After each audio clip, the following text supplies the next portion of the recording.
looking at right now is our storm chaser, Jason McLaughlin, who is traveling near Cisco in Callahan County. This is just outside of our area, but this is where a tornado is confirmed, radar confirmed just a little bit earlier this evening through Callahan County. This is just butting up to parts of Eastland County, so this is something we'll watch closely. Parts of Stevens County, too, about to get hit with a lot of lightning and some large hail as well. What you're looking at on the map below me in the yellow here, this is a tornado watch that is in effect for parts of North Texas and then back into West Texas until 11 o'clock tonight. It includes places like Denton County, our counties west of 35, and up to the north of 20. I would not be surprised to see that expand a little bit later, but I do want to give you a look at radar at this point this evening. As I mentioned, we've seen tornado warnings just west of us, one of those still active through parts of Callahan County. But as you just saw from our storm chaser Jason there, it does look like that rotation has lifted. We are still dealing with upper level rotation, and this is a cluster of storms we'll have to keep a close eye on, not just for now, but also for the rest of this evening.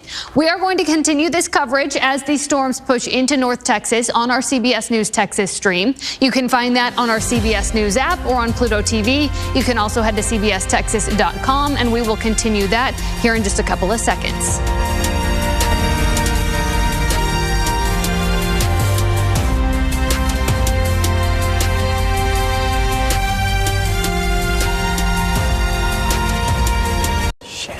Hi, everybody. Thanks for joining us on our CBS News Texas stream. I'm First Alert Chief Meteorologist McKenna King. We also have meteorologist Jeff Ray back here as well.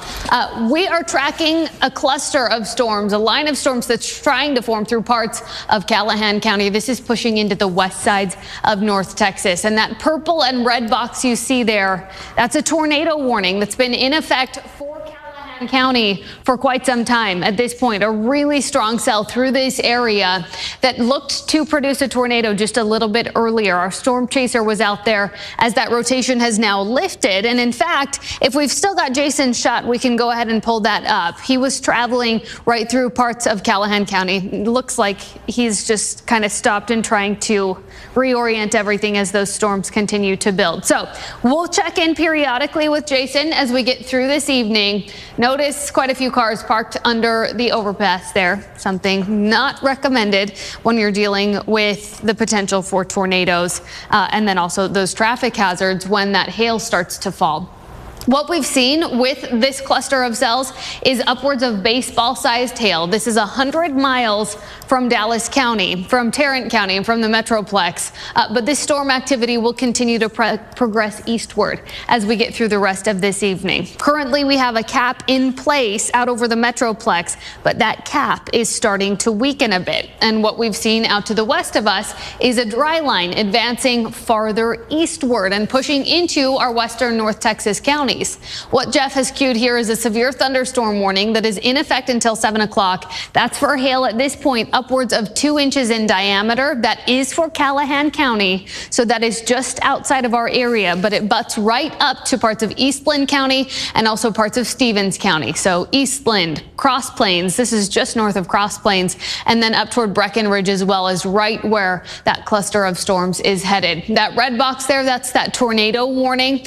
The purple box, that was a radar confirmed tornado as that rotation started to lower just about 30 minutes ago. And at this point, whole lot of lightning with this line of storms that is stretching just east of Abilene. The worst of it really traveled right over I-20 here just in the last 30 minutes. And we do still have some very strong storm activity right out over 20. Our storm chaser Jason was traveling right through Putnam and just off to the east of Cisco.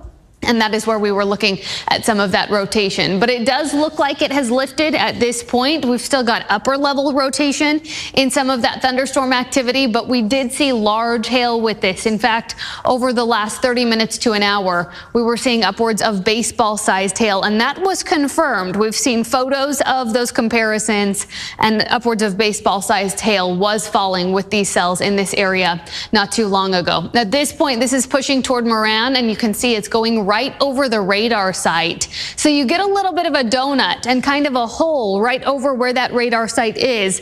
This is a spot you have to be especially cautious of, because as those storms move over the radar site, there's just a little bit of a dead zone that we have to utilize some of those other radars to pick up whether we've got any rotation associated with some of this storm activity. It does look like they are still, they still have that tornado warning in effect for Putnam, but it does look like the threat is starting to move northward.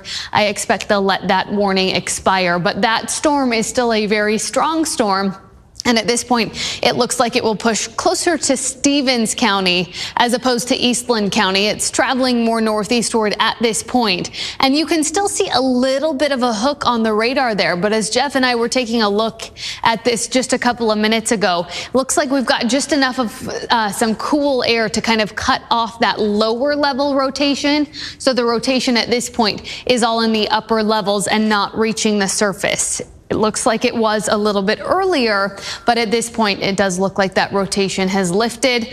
It's hard to tell, Jeff, at this point as it moves over to the radar, how that hail core looks. Do you think that hail core is starting to weaken, or is it just kind of dissipating because it moves over that radar site? Well, you know, as it gets closer to the radar, you're looking further up into the storm, and I think that's what's happening. You see the hail core heading right into the radar, and then we're only seeing the top of the core going on. But it was, as we look at the history, I'll pan out just a little bit.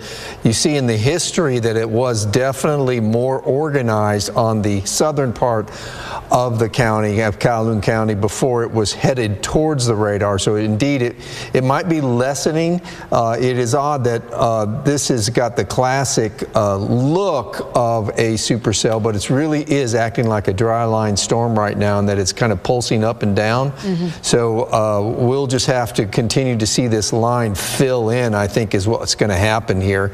And doing so, this will become less a tornado threat and more of a wind threat. But right now, in this cell, you can tell McKenna is ahead of the line itself, and with that position there, it can take in a lot of this really clean, very moist air that is been feeding into these storms here this evening. But this line is trying to start, but you can see this cell is kind of all by itself, and that we were talking about this earlier, that any cell that got ahead of the line would be extra dangerous. Yeah, when you start to see some of that rushing out ahead, just as Jeff is circling there and as he's talking about, you can start to get some spin with that cyclonic flow as it bursts out ahead of that line. And it kind of becomes disassociated from that line, and you can start to see some of that curvature, as opposed to those storms that ride in the line. That poses more of that straight line wind damage threat. Those are all kind of conjoined together. But these ones that rush out ahead, those are the ones that we'll watch very closely for that tornado threat as we do head through the rest of this evening. And this is really just the beginning of what we're looking at the rest of the evening, the next couple of hours. And as we push closer to midnight, what we expect is this line of storms to form right along the dry line that is back through spots like Abilene, where all of this storm activity has started to form at this point this afternoon and this evening. That continues to rush off to the east the next couple of hours, pushes into our western counties first, and then we expect it to arrive closer to the Metroplex as we get between about 9 o'clock and midnight tonight, when that threat for severe storms moves into Tarrant County and eventually into Dallas County as well. What will be working against that severe weather threat by that point will be the loss of daytime heating and the loss of some of that energy. But we do have a lot of instability to work with.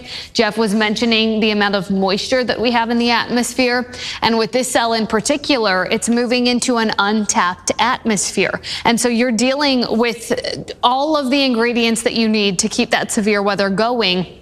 You have the humidity, you have that daytime heating, as opposed to had storms rolled through this area earlier. You may have some of that rain cooled air and an overworked atmosphere. But this is really just the first of this line of storms that is starting to head our way. And so that's one that we'll have to continue to keep a close eye on as that heads into Stevens County. That severe thunderstorm warning now does extend into Stevens County. That includes Breckenridge. And you're just getting the early part of that cluster cluster of really that big cell that is moving out of Callahan County and into Stevens County. Albany starting to tap into some of that as well. That is just outside of our area, but Stevens County is when this starts to push into the west sides of North Texas. Breckenridge is one of those bigger cities in that county that will see that severe thunderstorm warning very first. You can see that kind of northeastward to southwestward orientation, and watch as that line starts to fill in. But this is that storm that has rushed right out ahead of that, moving right over Moran and right over the radar site at this point. Upwards of 1.25 inch sized hail currently, so about $half sized hail associated with this severe thunderstorm warning at this point. This includes Eastland, the northern parts of Eastland County, and then much of Stevens County. We've also got winds upwards of 60 miles per hour. That is in effect until 7:15 this evening. Not real quick movers. They don't have a whole lot of forward momentum, at least currently. That dry line is slowly making its way eastward, and that will eventually push this cluster of storms into Stevens County. It arrives in Dothan around 6:16 this evening. Aeolian looking at 6:34, Gunsight 6:43, Breckenridge 6:54, so it's still about 40 minutes from you. Frankel, you're looking at about 7:04 this evening as that continues to move off to the northeast. Again, currently with upwards of $half sized hail, so that is severe hail. Anytime you get over that inch in diameter, you're talking severe sized hail with 60+ mile per hour wind speeds. These are all threats we'll have to continue to monitor as we get through the rest of this evening. On top of that, a tornado threat, which is what we've seen already through parts of Putnam and Callahan County. We'll have to continue to watch that the rest of this evening, especially as we get just beyond sunset and we start to see the influence of that low-level jet, that wind flow that's coming in off of the Gulf and out of the southeast. That's when you can see that threat as well, and that would be just as this line of storms starts to push closer to the Metroplex. So all hazards are on the table rest of this evening. The hazards that continue into tomorrow will be the flood threat as heavy rain falls just ahead of that morning drive and continues for some during that morning drive. Here's a look at the lightning strikes that we have seen just with this cluster, just what you see on the map right now. Upwards of 276 lightning strikes. We've got about 187 positive strikes versus about half as many negative strikes, and that is just in the last 15 minutes. So this poses a lightning threat in and of itself, not anything that you want to be outside in because of that lightning threat. Looks like our storm chaser Jason, I'm taking a look at his shot just off to my side here. He is traveling on some back roads back through it looks like parts of maybe Stevens County at this point. So we'll keep an eye on Jason as we get through this evening. He's tracking all of that storm activity.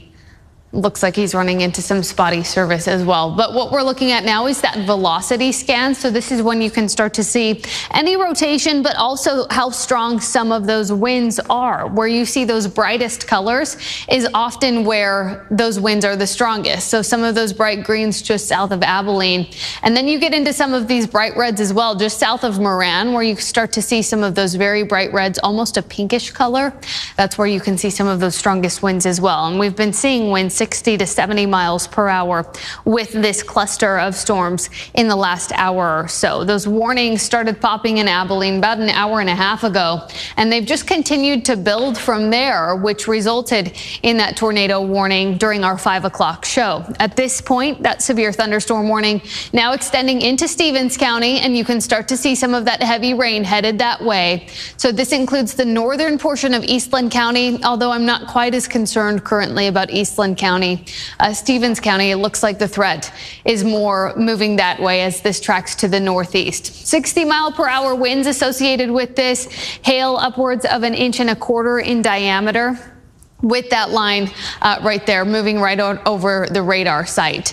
And it looks like, Jeff, are you circling maybe the formation of a hook? Well, yeah, I mean, the classic signature. We've got the overhang and the rain getting pushed over there. There's probably even a little lightning trying to get well ahead of the storm, but right now this is just a very active core. We don't see that classic look on it because it's literally right over the radar site out here in Daya, so it is difficult for it to see into the core right now because of the radar beam so high where it's at. We will continue to get a better picture, though, as it's moving off to the northeast at about 30 miles an hour. So probably in the next couple of scans, we'll be able to monitor. Really what we're most interested in is the right rear flank downdraft. The last one will seem to be too cold, and it knocked out the hook echo signature. So we'll see if now a second one that forms might be a little warmer this time and kind of get into that Goldilocks zone where it can really help with a ramp up the vorticity. They're watching this. The National Weather Service is, of course, commenting a lot on this storm. They still think that it's large hail as the main threat, and because the hail core is so close to the radar site, I think it's underestimating it right now. But this could be some very large hail that's coming out of this system. It's just not showing it because it's right next to the radar site. Yeah. It looks like we've got our storm chaser, Jason. Quite the shot out. I'm trying to get a look at his GPS. Carter, do you have an idea of where Jason is currently? We're taking a look at where Jason McLaughlin, our storm chaser, is because he's got his shots a little spotty out there. Okay, so he is just west of Cisco, so still back through Callahan County. And you can see some of that upper level rotation with that storm activity in this region. If you look closely at the clouds there, it's a little more evident when Jason isn't moving, of course, because you can see some of the movement of those clouds. Some spotty service, he's getting into more rural areas, but you can see it's very gray out there. You can see that low cloud deck. And this is kind of that same cluster of cells that caused that tornado warning near Putnam back through Callahan County a little bit earlier this evening. We'll watch closely. Jeff was just tracking maybe the formation of another little hook that is starting to try to form as this cell heads into Stevens County. So this would track over Breckenridge here in about the next 30 minutes or so, 30 to 40 minutes as that pushes into parts of Stevens County. You can see on the velocity scan here where some of those very strongest winds are. That circle hole that you see, that is right where the radar site sits. We've got some very strong winds, it looks like, just to the southeast of Moran there. Jeff, can we sample some of those winds? Are we still talking about 60-mile-per-hour gusts there? Yeah, it's very strong, and it's right, seems to be on the outflow of where the rotation was earlier. So this might be just kind of the gusting out phase of that particular vorticity. Let me query this for us as soon as I can get to the right one of velocity. And these really bright colors, you know, these are 60-mile-per-hour winds, and they're right close to the surface too, because this is right there at the radar site basically. So you can expect 60 to 70-mile-per-hour winds coming out of this storm right now. And that is pushing just out of parts of Callahan County. That is now moving northward. That's crossing right over Moran, and then that will push right into Stevens County. So again, that does include parts of Breckenridge. This is that area that we're watching closely. You can see a little bit of a hook trying to form here. Some inflow right there. And that is just south of Moran. Bit of a hail core maybe just to the east of Moran. Yeah, where we've got some of those stronger winds. And then we've been mentioning hail upwards of 1.25 inches in diameter. So that's when you're talking hail about $half sized. And it does look like we are starting to see a little bit of shear. We'll have to keep a really close eye on that because that is starting to track into Stevens County. That was that same cluster that did produce that rotation and prompt that tornado warning just in the last 30 minutes to an hour ago, and that was back through Callahan County. At this point, that hook looks like it's trying to form as this starts to make its way into Stevens County. At the very least, we do have a severe thunderstorm warning in effect, and that is for much of Stevens County. If you do live in the northern portions of Eastland County, you've got a quick little heavy shower right there. We do have some lightning real close to you, but the bulk of that does push into Stevens County, and that is now north of 20. It's not the end of what's to come. You can see more back down to the southwest of it, so that's something we'll have to watch closely. But again, winds with that 60+ miles per hour, hail upwards of $half sized. And as we take a look down that line just south of Abilene, you can see that line starting to form, that squall line starting to form. So that stretches from Abilene down into Tuscola, Winters, Ballinger, and that is where we're starting to see some bowing with that line. So that would be a major wind threat as that continues to progress east-northeastward. We've also got that long line of severe thunderstorm warnings, and then this one that's rushing out ahead. We'll have to watch that one really closely moving into Stevens County. Jeff was just circling this a minute ago, and the reason for that is because when you get those cells rushing out ahead of that main line, that's when you can start to see some of that cyclonic flow and more of that supercell type activity where it can kind of act on its own, have a mind of its own. It acts independently of that line. So as opposed to that straight line wind threat, you deal with a little bit more of a rotating threat. And so we'll watch right here where we're starting to see a little bit of a formation of that hook there. So we'll keep a close eye on that off to the east of Moran and as that moves into Stevens County. Time of arrival for Breckenridge once again just after about 6:50 this evening. Jeff, can we take a look just to the north of this? There's another severe thunderstorm warning that is pushing up along the Red River at this point. Looks like we've got some big hail with that. This is also just outside of our area, but you can see some cells starting to form here too near Seymour where you've got that hail core, and then up north of the Red River, another one that's moving into parts of Oklahoma just south of Lawton. So that's another area we'll have to watch closely too, because as this dry line continues to advance farther to the east, that pushes all of this storm activity closer to us. It does look like we've got Parker County, a cell starting to form just north of Weatherford. Here's what this is a sign of. That cap that I was talking about out over the Dallas-Fort Worth Metroplex and much of North Texas, that cap is starting to erode, and that is evident by the formation of that cell that is starting to form in Parker County. That is not a severe thunderstorm. It's just kind of the early formation and that early isolated severe threat rushing out ahead of this line. So we'll watch that next couple of hours. Jeff, what else are you seeing with this? No, we're just going to have to see what stays ahead of the line. This one in Breckenridge continues to try to be a bigger threat. It is, and by no means something that is going to get swallowed up by that line just yet. So they continue to watch it, they being the weather office, watching this cell for a tornado threat. Right now it's a hail threat. You can see the tremendous lightning along the hail core with it, but as it approaches Breckenridge, it's probably some 50-60 mile per hour winds and some very large hail.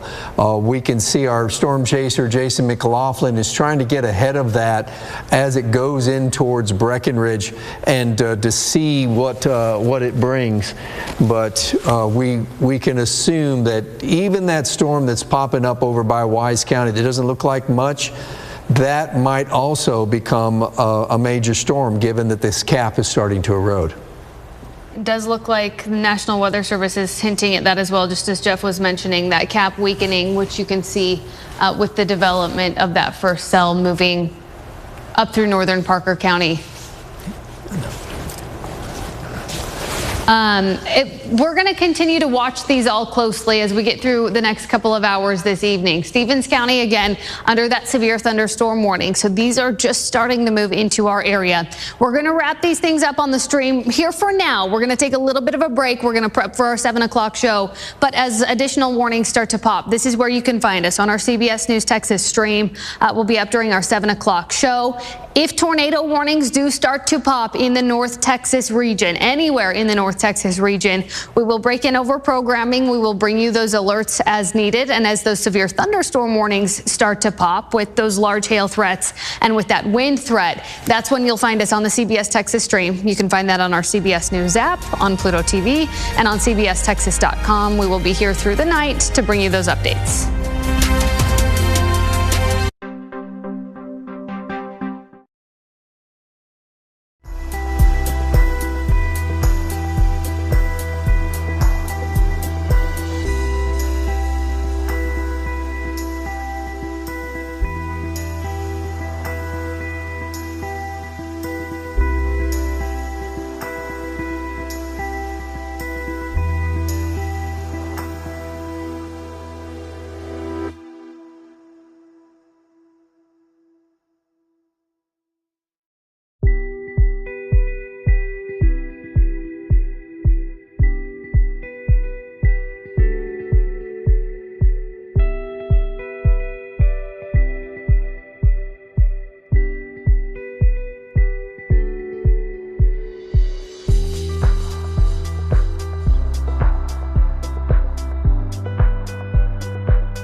close together. That's that gate-to-gate shear that Jeff is mentioning. So those greens, those are those winds going toward the radar, and the reds are moving away from the radar. That starts to wrap things up, and that's where you can see some of that rotation, which you see here on the reflectivity scan right there. A little bit of inflow associated with that. It's completely come rain wrapped.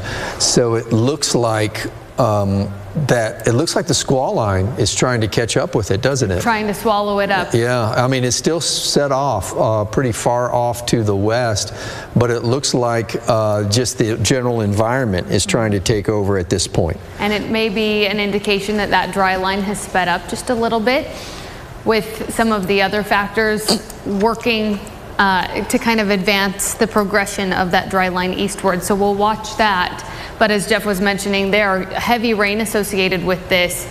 You still see that tight gate-to-gate shear right there. This is just north of Cato. Jeff, what's this road that's going right through Cato? Can we zoom in on that? Does it have a label there? Okay, Ranch Road 717. Yeah. Okay. Okay. So this is just north of Ranch Road 717, north of Cato, where you have those greens and those reds meeting together. It does look like we're starting to see some of that rotation in those lower levels, which we've been seeing in the mid-levels for the last couple of hours. This same cell did produce tornado warnings back through Callahan County. In fact, a couple of tornado warnings with this. And so that was something that we were keeping a close eye on as this moved into Stevens County. And it was producing big hail, upwards of tennis ball sized. And then we had those winds too, those severe level winds of 60+ miles per hour. So that's something we have to continue to watch. But as this gets it's decently close to the radar site. So that is a good indication that we are seeing some of that rotation actually in those lower levels. We're not too far off the ground from that radar site. And I just want to give you a reminder that anyone watching, if you were wanting to continue watching that CBS Channel 11 programming, you can continue to watch that on Channel 21. We have moved coverage over to Channel 21. If you do not live in this tornado warned area, that is NCIS that will be playing on Channel 21 there.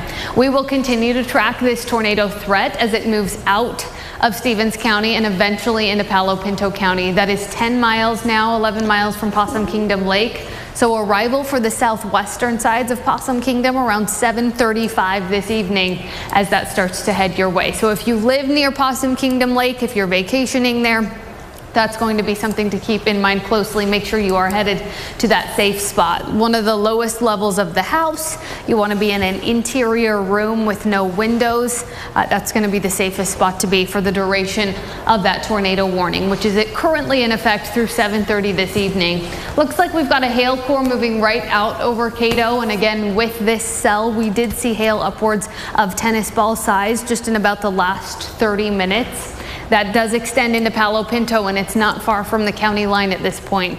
Hail core sits right out over Cato. That eventually tracks along the Ranch Road and continues right into Brad eventually, just in the next probably 10 to 15 minutes or so.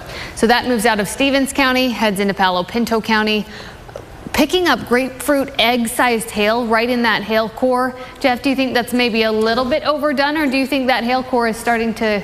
Well, it's reading that off, it's calculating that off of the Weather Service radar in Spinks and Tarrant County, so we're looking pretty high up. So yes, it's probably grapefruit-sized hail because there's been some other indications that we have seen that, where we see these bright colors, that is an indication of really large hail.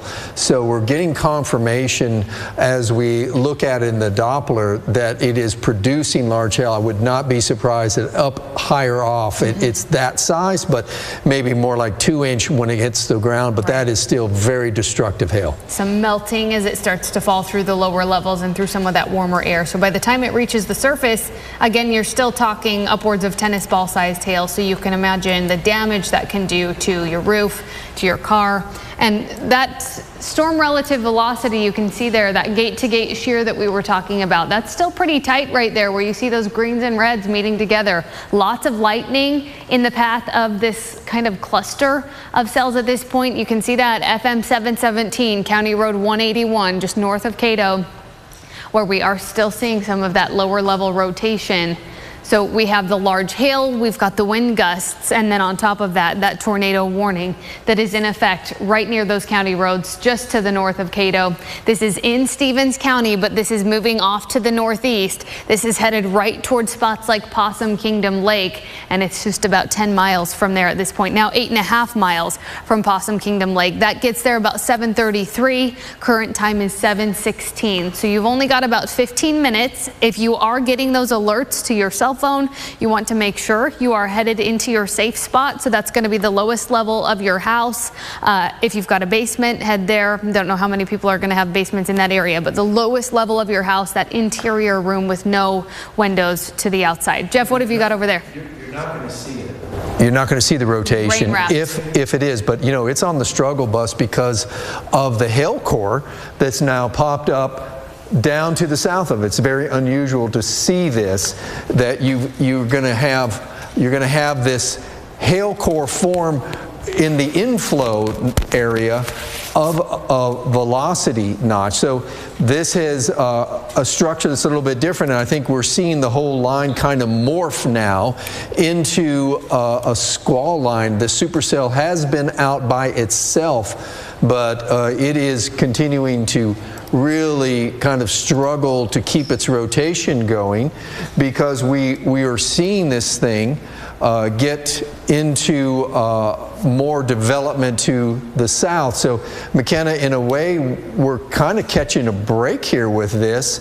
I know we have a tornado warning out, so we're ever vigilant on what's going on right now, but we're also seeing that, you know, this is under a tornado watch. It goes on to 11, so this cell has produced a tornado warning, but as we take a look, you see not the classic structure.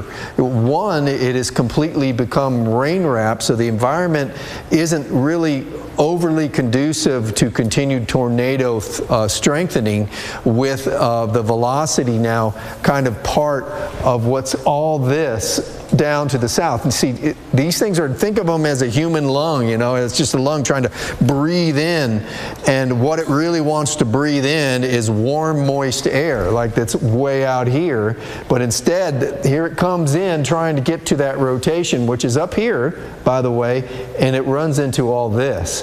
So we've got downdrafts going on kind of in front of where you would expect it, trying to bring in dry air. That dry slot, you really can't see. It's become rain wrapped. So we're catching, I hope, a little break. I mean, there is a tornado warning out. We are seeing rotation, but it is probably going to have a lot of trouble trying to get any stronger. What it will definitely do is continue to produce really big hail. We've been warning about this for the last couple days, that if any of these cells got ahead of a squall line, we would get some tremendous size hailstones. We already got a report near south of Breckenridge right here. That was a report of 3-inch size hail. You can imagine the destruction if that hit your roof or hit your car. And now something that maybe is a little bit smaller, closer to 2-inch hail, is entering in, and it is actually south of that, and you can kind of make out in the bright color where that hail core is, as opposed to the rotation, which is actually north. Like I said, it's an unusual setup with the way this has been panning out just here in the last 15 minutes or so. Still a tremendous amount of lightning, which indicates that above the surface, a lot of circulating ice, still a big updraft going on here just north and all the way up into South Bend. So it's a very healthy system, but you can see that the squall line we've been looking at and talking about, how this eventually is going to get across the Metroplex later tonight. It's catching up. It's catching up to the cell. So the cell might kind of get absorbed in the atmosphere, the atmospheric setup, to get into this squall line and not be such a tornado threat. There is a tornado warning out, I continue to repeat, but it is really going to have trouble keeping its rotation the way it is now. It still could be a weak tornado on the ground, don't get me wrong, but we'd rather have a weak tornado on the ground than a strong one. As soon as you jump up to an EF2, EF2 or closer to an EF3, you're talking about the fatality rates going 10 times higher. So these really powerful tornadoes are the ones that just break your heart. This could just break apart a building and a house and be very scary. But we have this one that is now headed in towards Palo Pinto County. And McKenna, why don't we get back on the wall, because as this thing goes into Palo Pinto and we continue to watch this thing struggle a little bit here, I think we're going to have to stay vigilant, because as we can tell, everything in here is going to be under a watch. Not the Metroplex. At least right now. Not yet. Yeah. But the squall line really starting to catch up with this. It is. And just as Jeff is mentioning, that weakening rotation there, they are going to go ahead and let that tornado warning expire right on time. So that's about 7:30, next 9 minutes. We're seeing that weakening rotation. They may even expire that a little bit early. This is something that Jeff was just alluding to, and that is the fact that this dry line is starting to catch up with that cell that was moving through Stevens County. Notice it's starting to get swallowed up by that line. At that point, there is still a severe weather threat associated with this, but it starts to become that straight line wind threat. That does not eliminate our tornado threat for the rest of this evening. It's still something we will have to watch closely. We have seen tornado warnings back through West Texas down along this line. So you can still see them in that squall line, but it does become much more of a straight line wind threat as that squall line forms. Any bowing segments that you get, those are spots to watch closely. Right now, what we have is a couple of severe thunderstorm warnings in effect for Eastland County.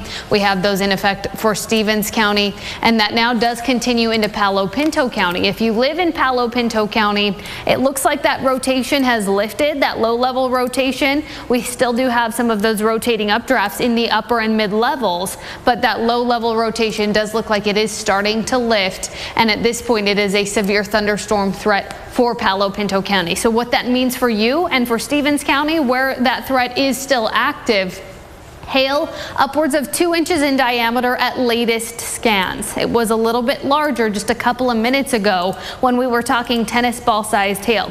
What Jeff is cueing here on that query, grapefruit sized hail, is likely what is falling in the upper levels, but as that starts to fall a little bit closer to the surface, it goes through a bit of a melting process in some of that warmer air. So by the time it hits the ground, may not be grapefruit sized hail, but you're still talking tennis ball sized hail, and that is right out over Cato and just continuing to push off to the north and northeast. We have our storm chaser, Jason McLaughlin. He's sitting right here just east of Brad. It looks like he's in Palo Pinto County at this point, just north of the Metcalf Gap. So you can see that Jason has pulled up his shot there. Yeah, you can see those lightning flashes picking up on the camera there. There is a whole lot of lightning with this, and he is just east of what looks to be a very large hail core with this. Looking a little green too. Yeah, it is. You can see all of those lightning flashes very quickly. Whole lot of lightning strikes out there. That wall, kind of that shelf cloud that's starting to push in out over the Metcalf Gap. We're still seeing kind of what's trying to form is a little bit of a hook on the southern end of that storm. We've seen this off and on the last couple of hours. Has produced a couple of tornado warnings, but again, they are going to go ahead and let this tornado warning expire on time, and then we'll just have to continue to watch. But where Jason is, that is currently under that severe thunderstorm warning, where we've got hail upwards of tennis ball sized. On top of that, we are seeing winds at this point 60 to 70 miles per hour. And it looks like we've got some local reports of hail even a little bit larger than tennis ball in certain spots. So definitely hail big enough to do some damage, and you can just see that wall of cloud coverage that is moving right in over Jason. So he is going to see this severe warned storm actively move out of Stevens County and into Palo Pinto County. Again, out over Cato, that is going to push in toward Brad here shortly. Can we throw a tracker on that, Jeff? Kind of the hail core as that moves through. There's a whole lot coming in. Yeah, I'm sorry, I got kind of distracted here with, we were getting a little bit of a signature in where the rotation was earlier. and was struggling. So that might just be the last bit of it that's going on just off the surface right here. But you can kind of see it's now even tapped into the hail core and started to wrap it around, which has been very interesting. We're seeing a bounded weak echo here on the south side of that. So we'll have to watch that for development. Sorry, I got a little off track there, but we are seeing it still trying to form a rotation, even though we are just talking about right now a severe weather thunderstorm. So I'll take that off for the moment until we get a little bit more confirmation on something trying to form there. That would be an odd place for it. It would be more likely to form down across the south. But Jason is looking right at it, and if we could get Jason's shot in one of our monitors again up here. Back in the top left monitor, guys, if you can throw Jason's shot back up there. And then we will kind of monitor, because he's in the perfect position. He's what we classically call the bear's cage right here, as it approaches him, and to see if this is going to try to reorganize into a tornado threat. We'll treat it right now as a huge hail threat because of the size of the hail. Look at that, what is crossed over Cato. It's just really big hail, I think, that's falling there. And it does look like we are seeing those reports still of at least tennis ball sized hail right out over Cato, as Jeff is mentioning. We've got some really, really dark coloring on our hail tracker. That's a radar scan that you see. Do we have Jason on the phone, guys? Okay. Jason, you there? If we could go ahead and get Jason up, but this is his shot that you see. He is just off to the east of Brad. Jeff's on the phone with Jason right now, just kind of getting a good look at the inflow of this cell as it heads toward Metcalf Gap. Okay, we've got Jason on the phone here. And then, I mean, Jason, if I need to cut north me? there, I will. It should, I mean, things should start wrapping up here. Hour or so getting a low-level jet kicking in, so we'll see what happens. Okay, I'm sorry, Jason, we just got you on air here on our coverage. So again, you're going to watch this. You can see that little spin ahead of you. It's going to pass to your north. Is that correct? In your position? Yeah, Jeff, this area looks to pass along just north of my location here. So I'm going to stay with it as it continues coming at me and just north of me more than likely. I'll head east towards Palo Pinto, and we'll just continue to track it and see what happens from there, Jeff. Okay, thank you, Jason, and we'll be continuing to watch your shot. We appreciate your report. We'll be checking back in with you. So you can see in his shot, you can see the updraft area to the right, and dead ahead where those headlights are overhead is where that rotation we were seeing that triggered that little marker for us.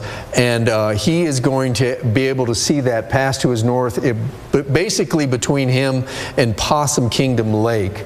But we are seeing some tremendous hail in between where he is at, and there is a whole lot of rain. But again, you can see he was looking basically right here, McKenna, and what he thinks is that in about 10 minutes it's going to be right here. Yeah. And he'll be able to look directly north into what might be some rotation trying to form. It could be just this cell is so massive at this point. There is a lot of mid-level rotation going on that's supporting this huge hail. So we could be just seeing more, a little bit of a cloud-based reflection on all that's going up ahead. Yeah. But now that this dry notch has formed on the south side of it, it does have kind of a clean breath of air to get it. So I'm sure the National Weather Service is going to be watching this. Yeah. They are talking about wind gusts up to 80 from the Boeing segment that they're getting ahead of this. So I imagine they're talking about the stuff that is just to the west of Jason here, producing some really strong winds there. Through Stevens County into Palo Pinto. So you can see it in the red there. Yeah. So here in just a couple of minutes, Jeff, so that we're just waiting on the back end. Control room is getting those preps in place. That tornado warning is going to expire, I imagine, just here in the next few seconds. As Jeff was mentioning, we have seen some of that rotation lift back up, but what we'll watch closely in that area, that tornado warning just expired. Keep in mind, we do still have a tornado watch in effect for much of North Texas. We're going to continue to keep an eye on this the next couple of hours this evening as this dry line pushes all of this storm activity closer to us. Because that tornado warning has expired, we are going to return you to that original programming NCIS there. We are going to continue on our CBS News Texas stream. If we see additional tornado warnings popping up, we will hop back in over coverage there. But we're going to take you back over to our CBS News Texas stream.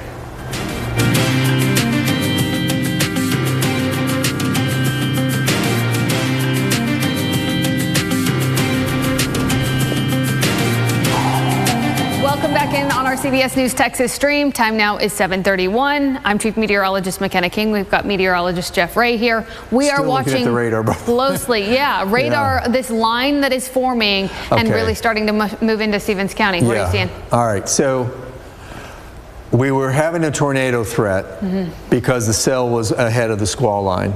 And we started to see that whole cell starting to morph into a squall line storm. And now it's caught up. So now, as soon as it did, that huge rotation that was going on in that supercell is now feeding a downdraft. And let's, why don't you walk over to the radar, and McKenna's going to show you exactly what we're talking about. McKenna, I think this is 80-mile-per-hour winds. Absolutely. Just looking how clean that leading edge is. Right through parts of Eastland County and up into Stevens County, you're starting to see a little bit of a bowing segment there, that portion of the line that starts to rush out ahead. So right here, you can see right near Frankel, and that continues toward Bullock, Ranger, that'll head into Strawn, Thurber, Colville. So this is going to move out of Stevens County and into Palo Pinto County, down into Eastland County as well. That's actually where we have severe thunderstorm warnings in effect. Upwards of 80-mile-per-hour winds are anticipated with these bowing segments. So where you see, Jeff has outlined that, you can see that portion of the line is starting to bow outward. And that's where you pick up some of those gusts, 70, 80 plus miles per hour. So these are some of the strongest winds we have seen. The cell that we've been tracking the last couple of hours, that's on the northern edge of the line at this point. The line has caught up with the cell that was out ahead of it. That prompted tornado warnings back through Callahan County, and eventually we had that tornado warning into Stevens County. McKenna, it's going 60 miles an hour. The dry line is? That leading edge. Okay, yeah, so that's packing a punch with the winds. We have got arrival timing. Strawn, it's there in less than 10 minutes, 7:41. You're looking at 7:42 Metcalf Gap. Lyra, 7:43, Thurber 7:46, Mingus 7:46, Gordon 7:49, Colville 7:50, Gordon Junction 7:52, Lone Camp 7:52, Santo you're looking at 7:57. You can see right where that bowing segment is too. Right there, this has just moved over Frankel. You're probably still feeling the winds in that area. This is headed right into Metcalf Gap and also Strawn. And you can see where some of those brightest colors are. That's where you're seeing some of those strongest winds. And again, we've been mentioning winds upwards of 80 miles per hour. That is a straight line wall of wind, as that cell that we were tracking, that tornadic warned cell a little bit earlier, has started to get swallowed up into the dry line, as it has caught up with the cell that was rushing out ahead. So now at this point, this is posing more of a straight line wind threat. Tornado threat's not over. We'll still have to watch for it. But what we're especially watching for at this point is that wind threat. Jason McLaughlin, our storm chaser, he is in Metcalf Gap. He's just about 7 miles from this. If we can actually pop his shot back up. There we go. You can see just how dark this has gotten. We were watching this shot just a couple of minutes ago. He is currently, Jeff, is he in Palo Pinto County? Yes, he's in Palo Pinto County. Okay, so we've got Jason in Palo Pinto County, so just east of Stevens County. That severe thunderstorm warning, though, is in effect. And it looks like, Jeff, does that have a destructive tag as well? Yes, it is because of the 80-mile-per-hour winds they suspect are coming out of it. So what you see on radar is that severe thunderstorm warned area area, typically that severe thunderstorm warning is orange. When it starts to have that black flashing, that's when you have got incredibly strong winds. So you're talking 80+ mph winds in this area, or you can also see some very, very large destructive hail as well. Primarily the warn for this destructive severe thunderstorm warning is for those 80+ mph winds. And Jason is just out ahead of this. Our storm chaser, Jason McLaughlin, he is in Metcalf Gap. I'm trying to see if I can, it doesn't look like any of the trees around him are moving too much just yet. You can see the grass blowing. The winds are picking up right where Jason is. It's probably about 4 minutes away from him now. So if he had one of those good mics on top of the roof, we could probably hear the wind coming in. I know there's not a lot of trees there that normally make that signature sound, but there may be enough grass. But there is going to be a tremendous wind come across him very soon. And this all came out of that same supercell that was producing the tornado warning that basically got swallowed up by the line. And you can see how quickly this thing morphed into an outflow that's now going to be heading into Strawn here very shortly. We need everybody to take cover. 80-mile-per-hour wind can do a lot of damage. This thing is moving 60 miles an hour, this leading edge of these strong winds. So this is, you don't have a lot of time. If you're in Strawn, it's probably like upon you right now, or you are certainly hearing it approaching in from the west. But Colville, you got just a little bit of time. Brazos and New Salem, you've got a little bit more with this very powerful wind that has come out, has gusted out of this supercell that was producing a tornado about an hour and a half ago, now producing 80-mile-per-hour winds as it got hit, as it joined the squall line and kind of lost that mid-level rotation. So the hail threat is still there. It's probably come down a little bit, but the wind threat is now just extraordinary. Right where that's starting to bow out as it heads right into Strawn. Still keeping an eye on Jason's shot out the corner of my eye, because Jeff was just mentioning it's probably 3 or 4 minutes from him at this point. So we're going to continue to watch Jason's shot here over the next few minutes. But as you take a look at this view on the radar, what we have is this bowing line stretching from back into Eastland. Eastland is under a severe thunderstorm warning. That stretches up through Ranger. That continues up into Strawn. And then you can see right where Jason is, right near Metcalf Gap, where we have him stationed just out ahead of that bowing line. I'm watching that out of the corner of my eye right here because I can see a whole lot of lightning with this. Looks like we've still got Jeff's mic hot out there. So we have got that bowing line that is headed right into Strawn and right toward Jason. So he's on the northern edge of that. This is a severe thunderstorm warning, and it also has that destructive tag. That destructive tag is placed on those when those winds are high enough to do significant damage. Severe thunderstorm warning criteria is 60-mile-per-hour winds and or that quarter-sized hail.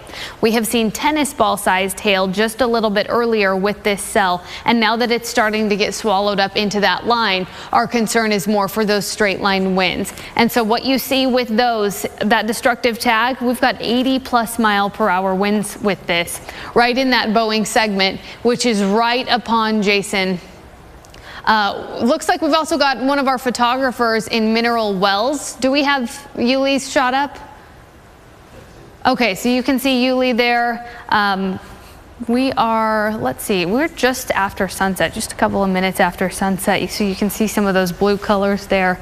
He is in Palo Pinto County. So this is starting to just now move into Palo Pinto County. I don't think I've got Yuli's tracker up here, but we've got Yuli out. Yeah, we've got, we've got Yuli in Mineral Well, so he is just off to the east of the worst of this wind still. Jason has got it right upon him. If we can go ahead and take Jason's shot, looks like he's going to start to back off of this a little bit. Jason's on the move as these strongest winds start to head that way. So we'll keep an eye on Jason's shot. It does look like he's going to start to back away from those winds just a little bit. These are strong winds still, upwards of 80 plus miles per hour. Looks like those signatures are still holding. In fact, if we go ahead and query some of those brightest colors, which you see just off to the west of Strawn, I'm going to pull that up here, right here. 61 mile per hour winds being picked up there, just north of Ranger, upwards of 60 miles per hour.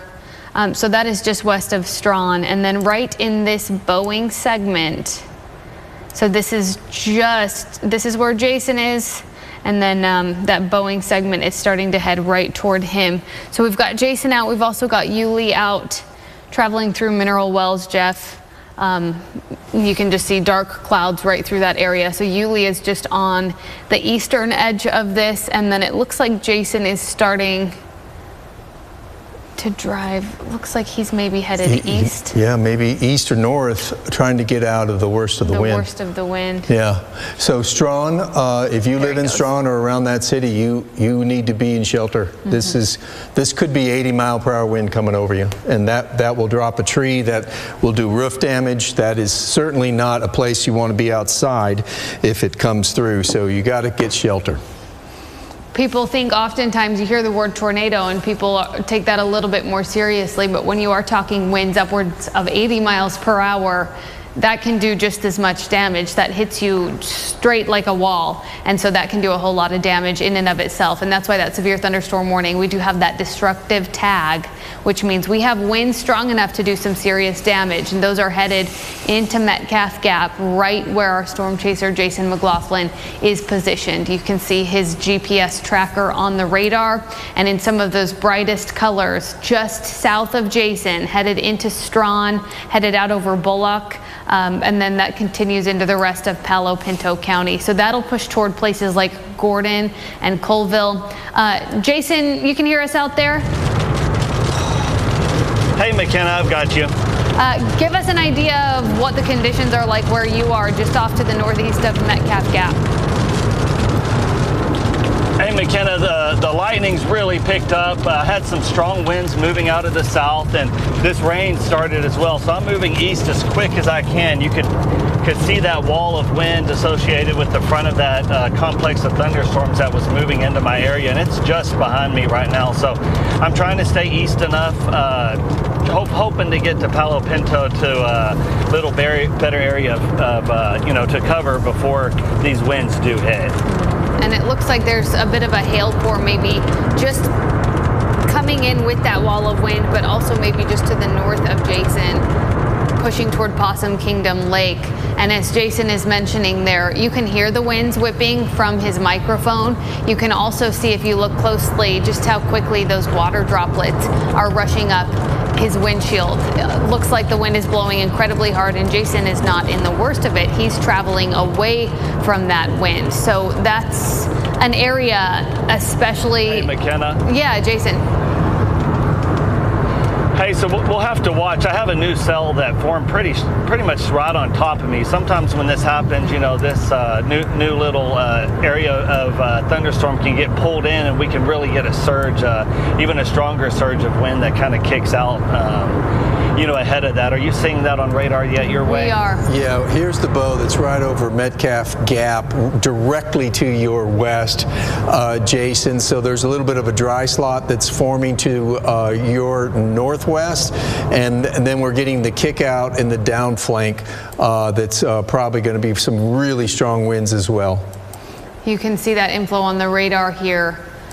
Some of those brightest colors that you see, those bright greens, those bright reds, that's where those winds are the worst, those straight line winds. But we'll have to watch that. Looks like we are seeing some of that upper level rotation, which you often see with thunderstorms. But this wall of wind currently moving over Metcalf Gap is about 8 miles from Palo Pinto. That is where Jason is headed here just in the next couple of minutes. It looks like winds with this, Jeff, now down to about 70 miles per hour, still very strong winds. And we have hail upwards of 1 3/4 inches in diameter. So we did have those tennis ball sized hailstones.